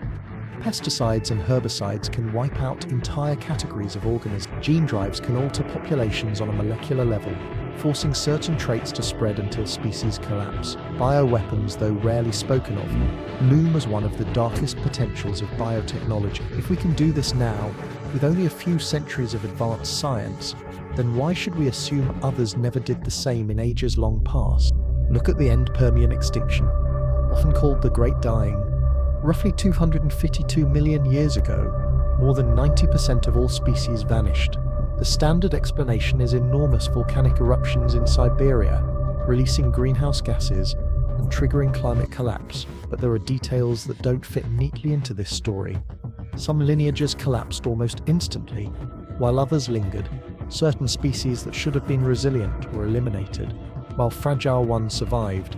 The pattern looks less like random catastrophe and more like a targeted purge. If a civilization had both the motive and the means to clear the Earth for its own purposes, whether through engineered pathogens, chemical releases, or deliberate climate manipulation, the fossil record might look exactly like this: a sharp, selective pruning of life. There are stranger hints too. In some extinction layers, researchers have found sudden appearances of toxins that don't seem natural, unusual organohalogens, rare isotopes, and chemical residues that resemble industrial byproducts. The mainstream explanation is that these were produced by volcanic activity or unusual ocean chemistry. But the specific molecular patterns often align more closely with synthetic production. Imagine a civilization dumping waste into rivers, releasing engineered toxins into the air, or designing microorganisms to break down competitors. Over time, those interventions could ripple across ecosystems, collapsing food chains, and leaving behind a chemical fingerprint. To us today, that fingerprint looks baffling, because we assume only geology could be responsible. But to them, it may have been a calculated decision. Even in more recent prehistory, we see extinction events that feel unnervingly deliberate. Consider the disappearance of the megafauna giant ground sloths, woolly mammoths, saber-toothed cats around 10,000. The conventional view is that human hunting and climate shifts finished them off, yet some of the patterns again seem too sudden, too synchronized across continents. Could there have been other hands at work, perhaps not ours, but remnants of a civilization that overlapped with early humans, steering ecosystems for their own ends? If advanced societies rose and fell in cycles, as the Silurian hypothesis suggests, then some of their final acts may have been attempts to control the biosphere, control that slipped into extermination. What makes the idea of engineered extinction most chilling is how it mirrors our own trajectory. We are already altering species on a global scale. Our agriculture depends on exterminating countless organisms, weeds, insects, fungi, bacteria. Our industries spew toxins that poison whole ecosystems. Our experiments with genetics open the door to reshaping life in ways evolution never intended. And all of this is accelerating. In a matter of decades, we've achieved a level of control over the biosphere that no species before us ever had. If we can do this now, then it's not hard to imagine that someone else did it long before us, and perhaps paid the price when their manipulation collapsed the very systems they depended on. The fossil record also contains mysteries of survival species that should have died, yet didn't. Horseshoe crabs, coelacanths, crocodiles, living fossils that have endured unchanged for hundreds of millions of years. Why did these creatures persist when so many others perished? Some scientists argue that it's because they were generalists, adaptable to harsh conditions. But another possibility lurks in the shadows.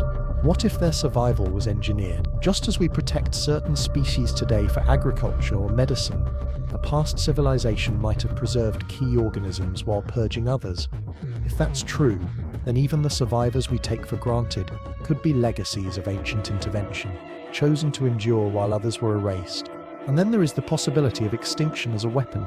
If a civilization faced rivals, whether other species or even other intelligent beings, it might turn to biology for dominance. Engineered diseases could sweep across populations, leaving little trace beyond sudden disappearances in the fossil record. Selective toxins could cripple ecosystems vital to competitors. These weapons wouldn't leave behind ruins or artifacts. They would leave behind absence, a void where life once thrived. And millions of years later, that absence would be catalogued as extinction, with no one suspecting it was planned. What makes all of this even more unnerving is that we can already see how engineered extinction could backfire. The more we tamper with ecosystems, the more we destabilize them, remove one species, and the food web unravels. Introduce one toxin, and unintended victims fall. Release one engineered organism, and it evolves in unpredictable ways.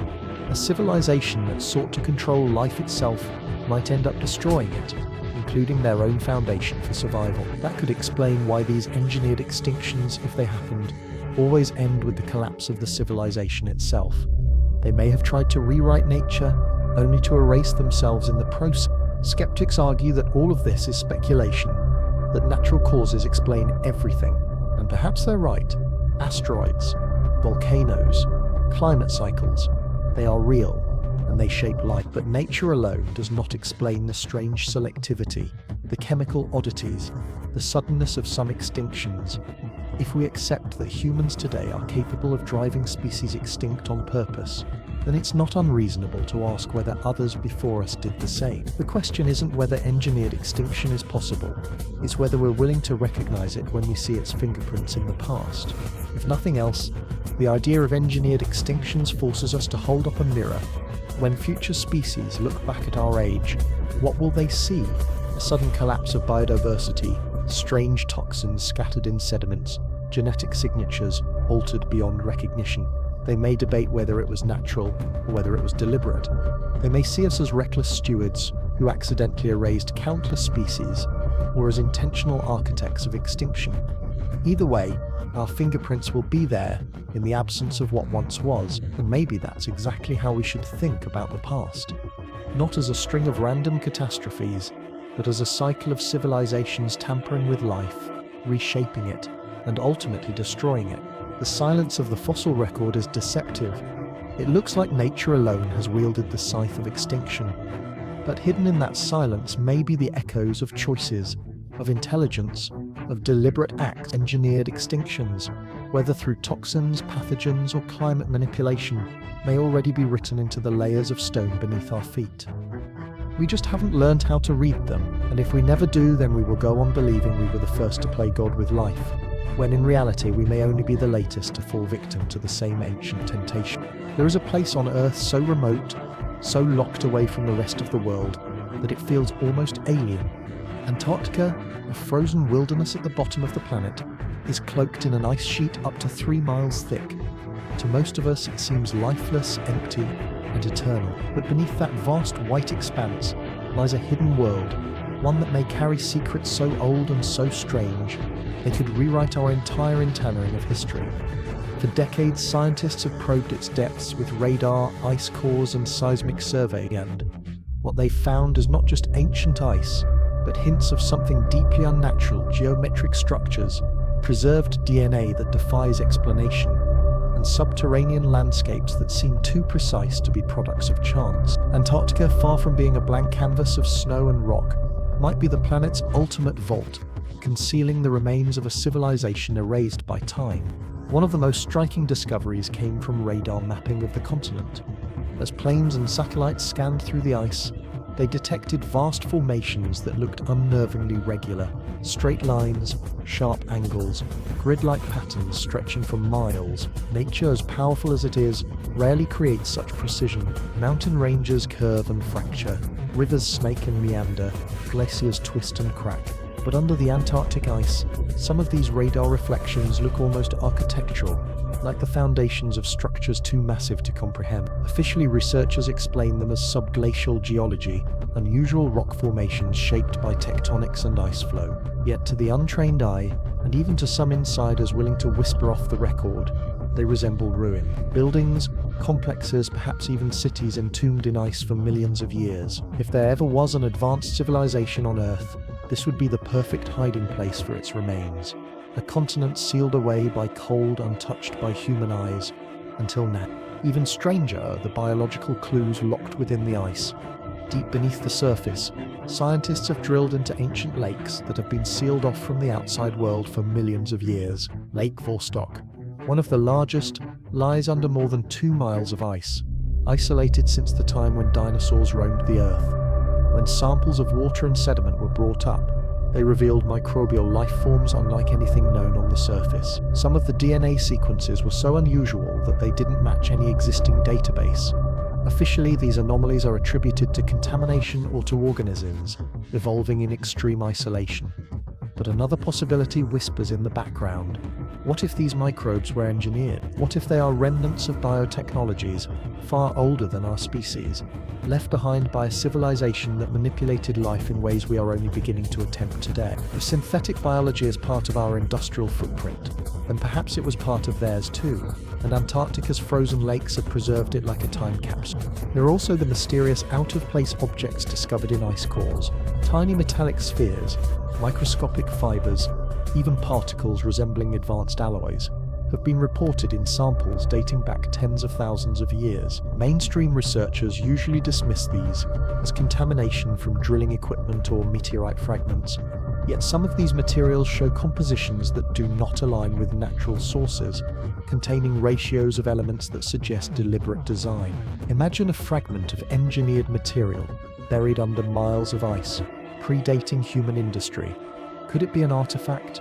A shard of technology from an age we've forgotten? If Antarctica was once home to an advanced society, then the ice above it may have preserved their tools in perfect secrecy, waiting for us to stumble upon them. Legends and myths from across the world also add fuel to the mystery.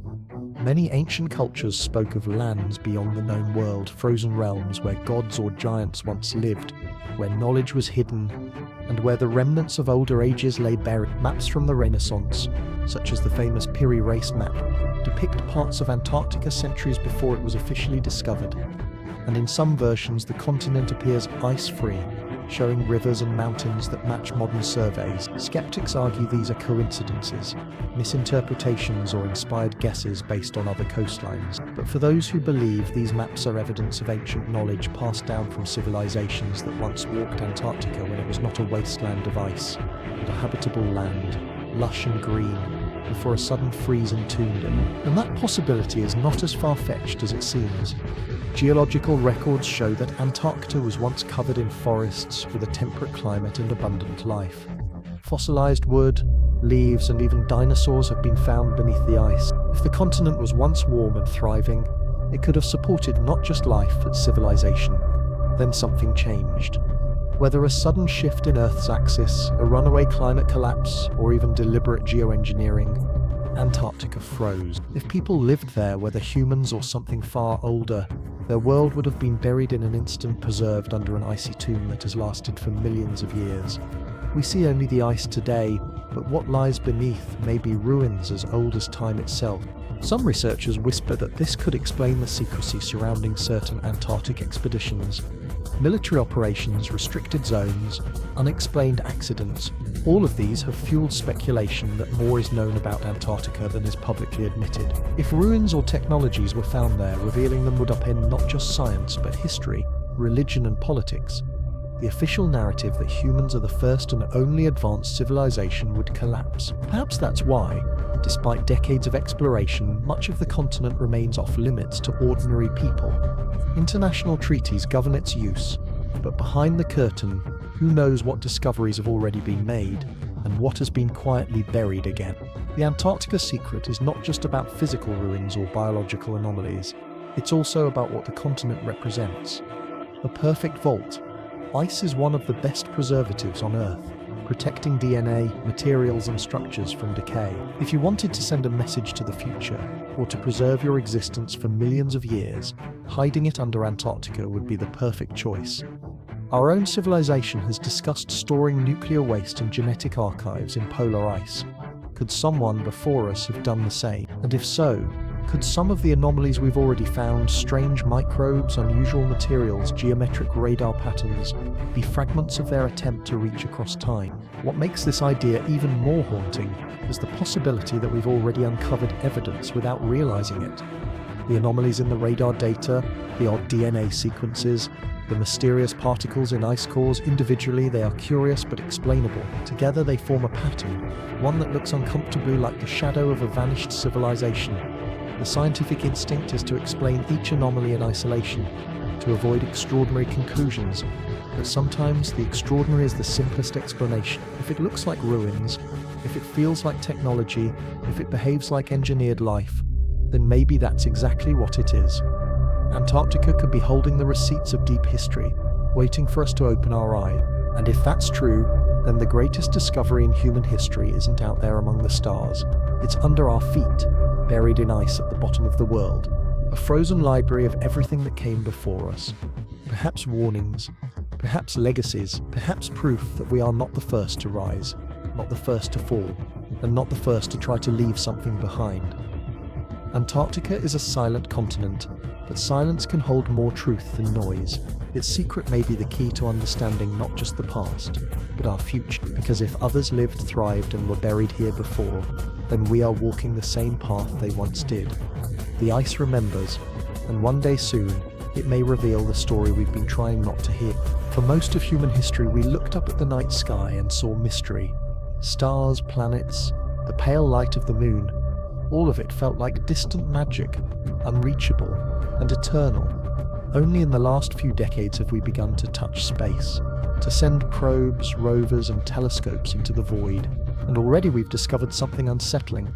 Space is not empty, it's littered with debris, relics of our own short-lived exploration, dead satellites, rocket stages, fragments of collisions, drifting endlessly around the planet. In a few thousand years, much of it will fall and burn away, but some pieces may endure. A million years from now, if another species were to rise, they might look up and wonder about the strange objects orbiting above them, trapped in stable paths long after their makers had vanished. That thought leads to a haunting question. If our orbit already holds the ghosts of our civilization, could Earth's skies also carry the ghosts of civilizations long before us? Astronomers have catalogued thousands of objects in orbit around Earth, most of them ours, but not all of them are easy to explain. A handful of reports speak of dark, tumbling objects in polar orbit, far higher than most of our satellites, moving in ways that don't match natural asteroids or space debris. One of the most famous is the so-called Black Knight satellite, a mysterious object claimed to have been detected by multiple space agencies over decades. Official explanations range from thermal blankets lost during missions to misidentified debris, yet the myth persists, because the very idea is so compelling. What if something artificial has been orbiting Earth for thousands, or even millions of years, waiting to be noticed? A relic from a civilization before us, left in the one place where erosion, tectonics, and time cannot erase it. The moon too carries its own enigmas. Apollo astronauts brought back rocks, but they also left behind a puzzle. Seismic experiments revealed that the moon rang like a bell for hours after impacts, a property suggesting an unusual internal structure. Some fringe researchers took this as evidence of hollow chambers, possibly even artificial construction. Mainstream science explains it differently, pointing to the moon's dry, fractured geology. But the fact remains that the moon is a natural archive, with no atmosphere, no weather, and little geological activity. It preserves traces for eons. If any advanced beings, human or otherwise, had ever left equipment, structures or even inscriptions there, they could survive for millions of years. And some lunar photographs have shown strange formations, geometric shapes, spires, domes that spark debate. Most are written off as tricks of light and shadow, but the possibility lingers that the moon may already hold evidence, hidden in plain sight of past visitors we've chosen not to acknowledge. Mars presents an even more tantalizing case. The red planet once had rivers, lakes, even oceans. It had a thick atmosphere, a magnetic field, and the potential to sustain life. If Earth has hosted cycles of civilizations, could Mars have been part of that story? Images from orbiters and rovers reveal landscapes eerily familiar, dried riverbeds, deltas, shorelines. But among these natural features are anomalies that fuel speculation.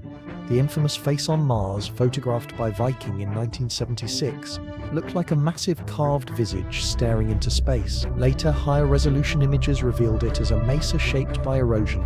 Yet other structures, pyramidal mounds, perfectly straight ridges, apparent ruins scattered across Cydonia, continue to attract attention. Most scientists dismiss them as pareidolia, the human brain seeing patterns where none exist. But if we are willing to consider the possibility of lost civilizations, then why not ask whether some of these Martian features might be remnants of their architecture, eroded and half buried, but still whispering across time? Beyond Mars, the asteroid belt is another potential graveyard of technology. Stable orbits last for billions of years. A probe, a station, even fragments of industry could remain, camouflaged among the rock. Our telescopes are only beginning to resolve these bodies in detail, and already we find strange metallic asteroids, some composed almost entirely of nickel and iron. Natural perhaps, but they look uncannily like the raw material we ourselves would mine for Starship. If another civilization reached space, they might have exploited the belt just as we planned to. Could some of those bodies even be artificial constructs, ancient and lifeless, mistaken for rock? Until we look closely, we cannot know. Even more haunting are the signals we search for. The SETI program has spent decades listening for radio transmissions from the stars, hoping to catch a beacon from alien intelligence. So far, nothing definitive has been found. But what if we've been looking in the wrong direction?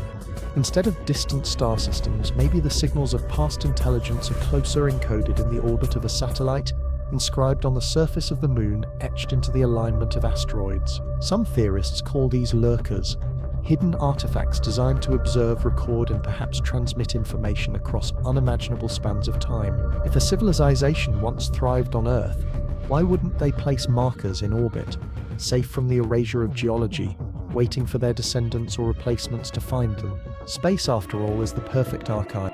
Our own activities illustrate this perfectly. In 1972 and 1977, NASA launched the Pioneer and Voyager probes, carrying plaques and golden records with messages meant for any who might find them. These artifacts are designed to last for billions of years, drifting endlessly among the stars. They are our attempt to speak across time, to announce our existence to whoever may come next. If we are doing this now, barely a century into the space age, is it so hard to imagine that someone else did it millions of years ago? And if they did, their probes might still be out there, silent, ancient, and indistinguishable from asteroids until examined up close. Even on Earth, orbital anomalies raise questions.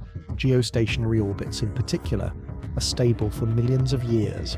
A satellite placed there would remain almost indefinitely. Today, we fill that orbit with communication satellites. But in the deep past, who knows what may have been placed there? If another civilization reached our level of technology, even briefly, they might have seeded Earth's skies with their machine.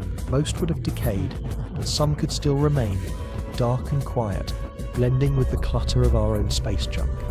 We might even be cataloguing them right now, unaware that a few of the unknown debris entries in our databases are not ours at all. Skeptics insist that these are fantasies, that the evidence for ancient space artifacts is thin, that the anomalies have simpler explanations, and perhaps they do. But again, we must ask, if our civilization collapsed tomorrow, what would remain? Our cities would fade, our bones would vanish, our stories would be lost. But our satellites, our probes, our signals, they would endure. 1,000,000 years from now, archaeologists of the future would find them and argue over their meaning. Some would say they were natural, some would see the truth. The same debate we are having now could be happening again in the future, in an endless cycle of discovery and denial. Space archaeology, then, is not just a thought experiment. It is the logical extension of the Silurian hypothesis. If civilizations rise and fall on Earth, and if each leaves only fragments behind, then the best chance of finding them is not in the shifting crust or the eroding surface, but in the sky above. Space is the only place where time cannot so easily erase the evidence. And if we are brave enough to look, to consider the possibility without flinching, we may find that we are not the first to have touched the stars, not the first to scatter our machines into orbit, not the first to carve our existence into the silence of the cosmos. The night sky may already hold the monuments of those who came before. We just have to learn how to see them. If there is one thing civilizations fear most, it is being forgotten. The rise of cities, the writing of books, the construction of monuments. These are all acts of defiance against time. We want to be remembered, to leave behind some trace that says we were here. But what happens when a civilization understands that not only death, but complete erasure is inevitable, that no city will survive, no monument will endure, no library will last? Then perhaps the only thing left to do is to encode messages in the most durable places possible, inside the very fabric of nature itself. And this idea, strange as it sounds, might not be just a fantasy, for when scientists probe the deepest corners of geology, biology, and even physics, they sometimes find patterns that seem suspiciously like messages, as if someone before us was trying to speak across the abyss of time. One of the strangest places such whispers might exist is in DNA. Life is the ultimate storage medium, far more resilient than paper, stone, or silicon. Every cell carries billions of bits of information, passed down for billions of years, copied with astounding fidelity. If you want to send a message to the far future, why not encode it inside the genetic code itself? In 2013, researchers actually demonstrated this idea by storing a digital book, images and sound recordings in strands of synthetic DNA. The data could be copied endlessly, surviving long after our hard drives crumble. Now imagine a civilization millions of years ago doing the same thing. If they wanted their memory to last, they could have seeded their knowledge into the genomes of living organisms, ensuring that fragments of their message would be carried forward through evolution. Could some of the junk DNA that makes up most of our genome be more than random noise? Could it be an ancient message, waiting for us to finally recognize it? The concept is chilling, but not impossible. Some scientists have noted curious mathematical patterns in DNA symmetries, ratios, and redundancies that don't seem necessary for function alone. Mainstream biology explains these as quirks of evolution, accidents of mutation and selection. But if even a fraction of these patterns were deliberate, then we may already be walking around with the words of an ancient civilization written into our very bodies. And what if the purpose of that message wasn't just to record their existence, but to warn us? Perhaps they face the same crises we do: climate collapse, nuclear war, technological hubris, and encoded their lessons into life itself, hoping that when the cycle repeated, the next civilization would find the code and learn. Beyond biology, there are other places where messages could be hidden.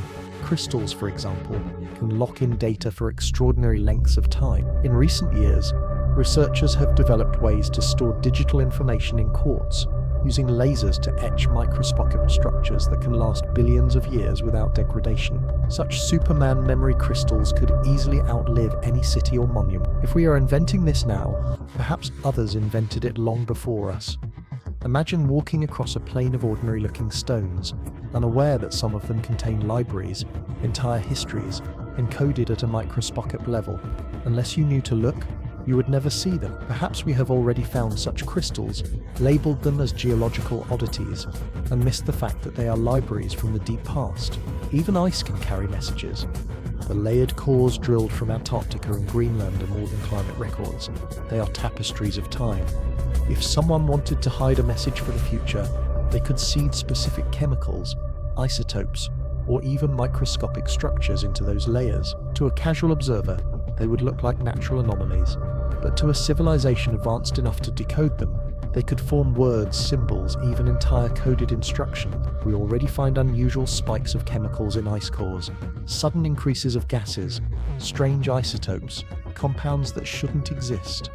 We explain them as volcanic eruptions, meteor strikes, or contamination. But what if some of them were deliberate signals, planted to be discovered only when a new civilization became capable of drilling and analyzing them?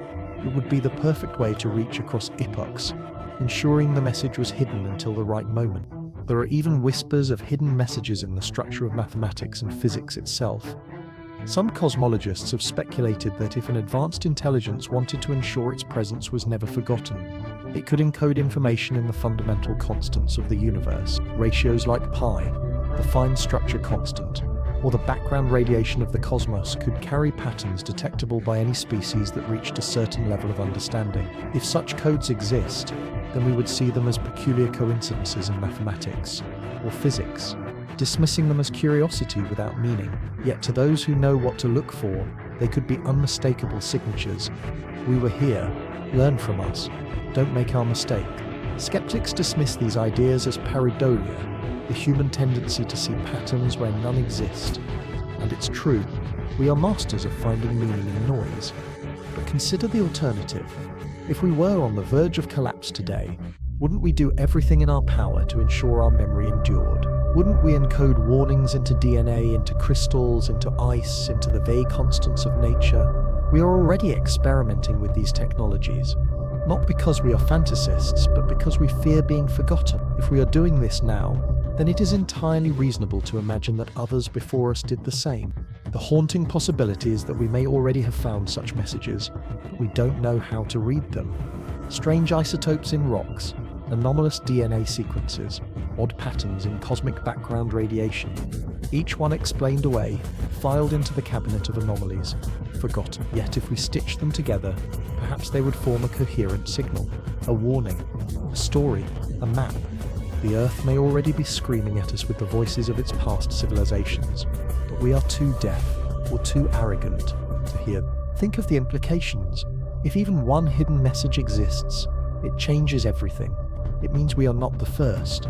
It means others have walked this path, fallen, and tried to speak to us. It means history is not a straight line from primitive to advanced, but a cycle of rise and collapse, with each turn leaving behind only faint whispers.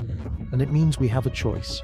We can ignore the whispers, dismiss them as coincidence, and repeat the same mistake, or we can learn to listen, to decode, to finally understand what those before us tried to say. Perhaps the most unsettling thought of all is that the messages might not be warnings, but instructions, a way of ensuring the cycle continues, a program embedded in DNA or physics that drives each civilization toward the same discoveries, the same technologies, the same collapse. If that is true, then we may not be free at all. We may simply be playing out a script written long before we were born, a script encoded by beings we will never meet, ensuring that we too become whispers for those who come after. The hidden messages of Earth are easy to dismiss because they hide in plain sight. They require no ruins, no artifacts, no grand monuments, only anomalies, patterns, codes. But if we look closely enough, with the right eyes, we may find that we are already surrounded by them. They are in our DNA, in our rocks, in our ice, in the stars themselves. They are the voices of those who came before, waiting for us to finally listen. And if we do, we may hear not just their story, but our own future, written long before we arrived. When we step back from the details, the strange isotopes in rocks, the anomalies in ice, the whispers in DNA, a larger picture begins to form, one that is both terrifying and familiar. It is the picture of a cycle, a rhythm echoing through deep time, in which civilizations may rise, burn bright, and then fall into silence. The Earth is not a blank canvas onto which we alone have painted. It is a palimpsest, a page rewritten over and over, with each layer faintly visible beneath the next. And the story it tells is not one of steady progress or eternal survival, but of repetition, the pattern of collapse. Look at our own history on a smaller scale.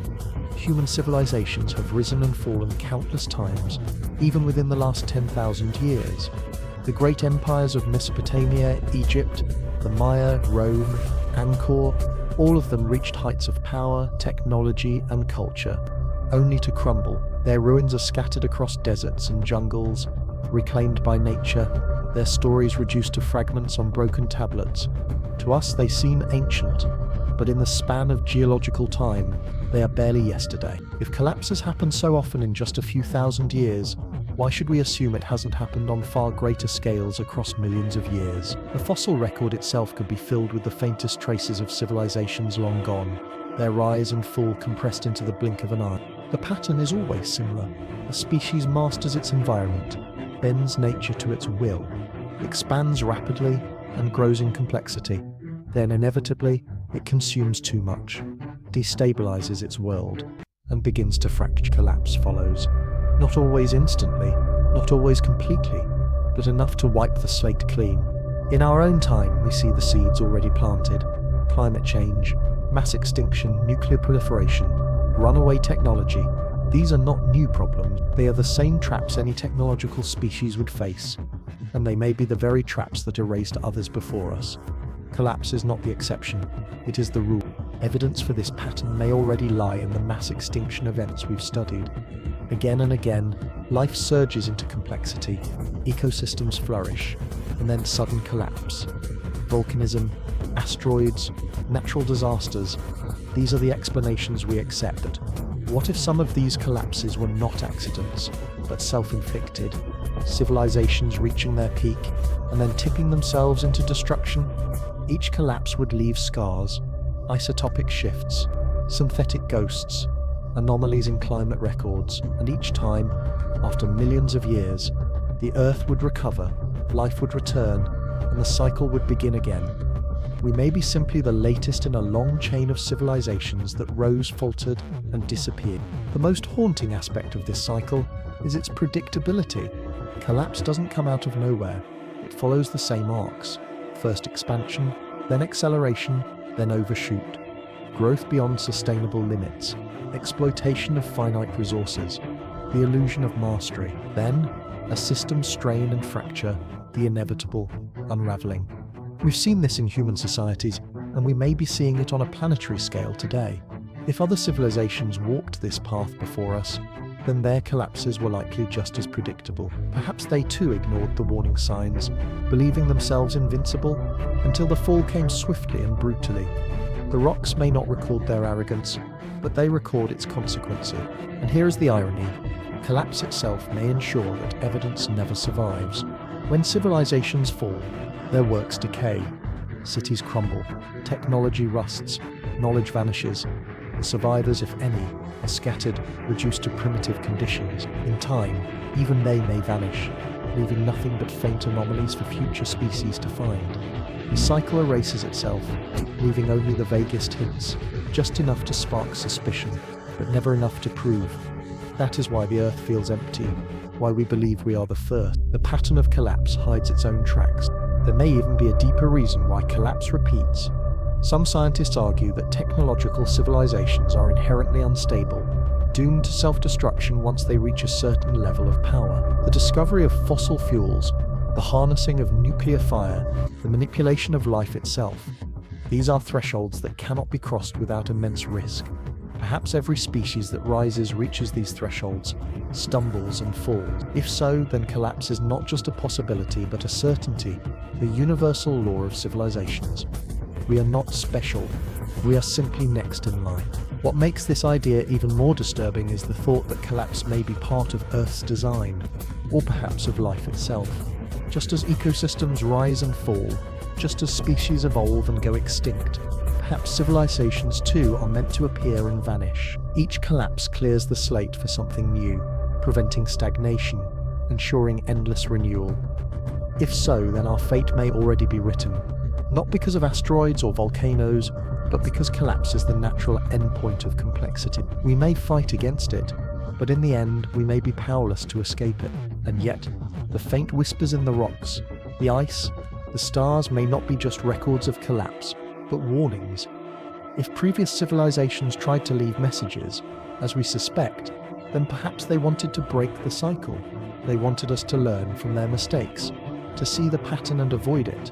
The question is whether we will listen. Will we continue down the same path, consuming, polluting, destabilizing, until our collapse is sealed? Or will we find a way to change course, to build something that endures beyond the pattern? That is the true challenge before us. Not just survival, but breaking free of the rhythm that has claimed so many before. Imagine what it would mean if we succeeded. If we found the hidden messages, decoded the anomalies, and realized the truth. If we acknowledge that we are not the first, but we could be the last, the civilization that breaks the cycle. That possibility is both terrifying and exhilarating. Terrifying, because it means we carry the weight of countless failed attempts. Exhilarating, because it means we have the chance to do what no one before us has done. To endure, to transcend collapse, but time is short. Signs of our own unraveling are already visible. The climate shifts, species vanish, tensions rise. The pattern is unfolding again. Whether we break it or become another forgotten chapter depends on what we do now. The rocks will record our choice, just as they recorded the choices of those before us. Will we be remembered as the civilization that repeated the cycle, or the one that finally broke it? That is the question written into the earth itself, waiting for us to answer. The pattern of collapse is not just history, it is prophecy, and it is up to us whether we fulfill it or finally change the ending. When you trace the threads of this story, strange carbon signatures buried in stone, synthetic ghosts hidden in sediments, nuclear enigmas smouldering in ancient halls, unnatural spikes of greenhouse gases, selective die-offs that feel more like design than chance, geometric shapes under Antarctic ice, and perhaps even relics orbiting silently above us, they all begin to converge on a single haunting question. Are we truly the first? Or are we only the latest, repeating a cycle older than memory? Older than our species, older perhaps than the very landscapes we call home. The evidence is not proof, not in the way we normally demand, but it is a chorus of whispers, faint echoes from the abyss of time, each one suggesting that the story of Earth is far stranger than the tidy version we've been taught. Think of what this means. For most of our lives, we've been told that history is a straight line, that life began simple, grew more complex, and that humans are the ultimate expression of that progress. But what if history is not a line at all? What if it is a spiral, looping back on itself again and again? Civilizations rise, burn brightly, reach the stars perhaps, and then fall into dust, leaving only traces that confuse their successors. Millions of years later, another species emerges, believing itself to be the first, unaware that it is walking paths already traveled. If that's true, then we are not pioneers, not singular, but inheritors of a legacy we cannot see. And worse, we may be doomed to share the same fate. It is tempting to dismiss all of this as fantasy, to hide behind the comfort of certainty. Science demands hard evidence, not speculation. But the deeper you look, the more the boundaries blur. What is natural? What is artificial? A natural reactor looks identical to an engineered one. Synthetic molecules dissolve into stone until they appear like anomalies of geology. Climate interventions resemble volcanic eruptions. Bioweapons look like plagues. The ruins of a city erode until they are indistinguishable from mountains. Time is the great eraser, and over millions of years it levels everything, leaving only the subtlest scars. To expect perfect ruins from a civilization millions of years gone is to misunderstand time itself. The only evidence we can hope for are anomalies, scars, whispers, and those we already have. But what do we do with this knowledge? That is the real question, the one that matters more than the mysteries themselves, because whether or not civilizations rose before us, their possible fate tells us something urgent about our... The pattern of collapse is not abstract. It is happening to us right now. We are releasing carbon at levels identical to those that marked past die-offs. We are scattering synthetic ghosts into the oceans and air. We are playing with nuclear fire and toying with the atmosphere itself. We are altering DNA, designing microbes, reshaping life. We are replaying the same script, written into the rocks, as though some ancient program is driving us forward, daring us to see it before it's too late. If others fell to the same temptations, then we are staring into a mirror of our future, and the reflection is not kind. Still, there is one difference. Unlike those who came before, if they existed, we have the benefit of perspective. We can look back at the fossil record, the isotopes, the anomalies, and recognize patterns they may have ignored. We can see collapse not as an inevitability, but as a choice. That is the power of history, even when it is hidden. It shows us that we are not invincible, that our time is not guaranteed, and it forces us to ask, will we be remembered as just another layer of ash and carbon in the rock, or as the civilization that broke the cycle? Imagine for a moment what it would mean if we succeed, if humanity finds a way to stabilize itself, to endure beyond the traps of greed and power, to manage our technologies without destroying ourselves. Imagine if we survive long enough to leave a permanent mark, not just on this planet, but on the stars. Then, for the first time in Earth's long history, the cycle would be broken. We would not vanish into silence. We would not leave only anomalies. We would leave behind undeniable proof that intelligence endured. That would be the greatest rebellion against time, the greatest legacy we could hope for. And it may be the very thing that past civilizations, if they existed, wanted us to achieve, to see the pattern and escape it. But the danger is real. Every sign suggests that collapse comes faster than we think. Civilizations do not usually fall in slow motion. They unravel suddenly, in decades, sometimes in years. The fossil record shows abrupt shifts, sudden extinctions, atmospheric chaos. Our own systems, climate, economy, politics are already fraying. We stand at the edge of the same precipice that others may have toppled over long ago. The question is whether we will fall like them or whether we will find a way to step back. And that question is not abstract. It is the most urgent question of our time. Some will say this is all imagination, that there were no civilizations before us, that we are unique. Perhaps they are right. But even if we are the first, the lessons remain the same. The Earth has collapsed before, again and again, wiping away nearly all life. It can do so again. The fact that others may not have existed does not save us from our own choices. We are already writing our future into stone, into ice, into the sky. We are already leaving our chemical ghosts, our isotopes, our ruins. Whether we are first or 50th, the outcome is the same unless we change. The cycle does not care who walks it, it only cares that the steps are the same. And so we arrive at the final question, the one whispered by the rocks, the ice, the DNA, the stars. Not were we the first, but will we be the last? Will humanity follow the path of collapse, adding one more forgotten chapter to Earth's hidden history? Or will we break free and write something new? The evidence around us suggests the former. Our imagination demands the latter. The choice is still ours, but not for long. Because if the cycle is real, then time is running out. One day, perhaps sooner than we think, we may find ourselves not asking what others left behind, but wondering what we left for those who come after. If anyone comes after at all. In the end, all the fragments we've uncovered, those strange signatures in the rocks, the mysterious isotopes, the patterns in DNA, the anomalies under Antarctic ice, the whispers in space, the hidden messages, and the relentless rhythm of collapse, all converge into one unsettling truth. The story of Earth is far larger than we've allowed ourselves to believe. We like to imagine that we are the pinnacle, that history began with us, that our civilization is the first to reach for the stars. But the Earth is ancient, unimaginably so, and time does not favor permanence. What seems eternal to us is nothing but a flicker in the grand history of this planet. If other civilizations rose before us, the Earth has already erased them, leaving only scars too subtle to recognize, unless we choose to look. And if it happened before, it can happen again, to us. The greatest illusion we carry is that collapse is impossible, that progress is inevitable, that technology guarantees survival. But history whispers otherwise.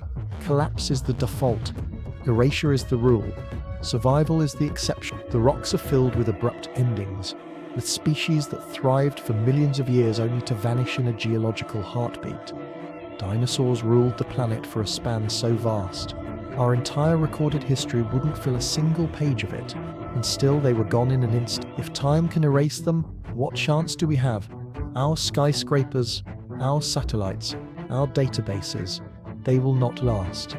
Even our bones will fade. If anything of us remains, it will be chemical, isotopic, written in layers of sediment as a brief anomaly, just as the possible traces of others are written into the Earth today. And yet, this realization is not despair, it is clarity, because hidden inside the possibility that we are not the first is the chance to become the last.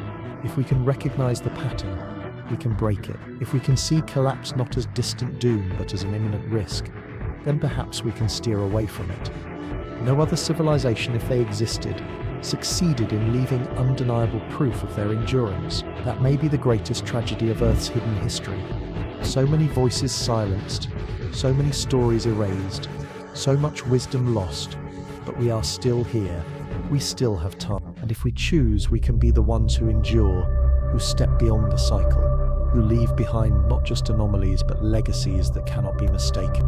The real question is whether we will take that chance, whether we will learn from the whispers or ignore them, whether we will see the warning signs in our own time, the carbon in the air, the species vanishing, the seas rising, the tensions boiling, and act, or whether we will follow the same arc into silence. The Earth does not care, time does not care, the cycle will repeat, unless we break it. That is the challenge of our age. And it is the final question written into the planet's memory. Were we the first? Maybe not. Will we be the last? That depends on us.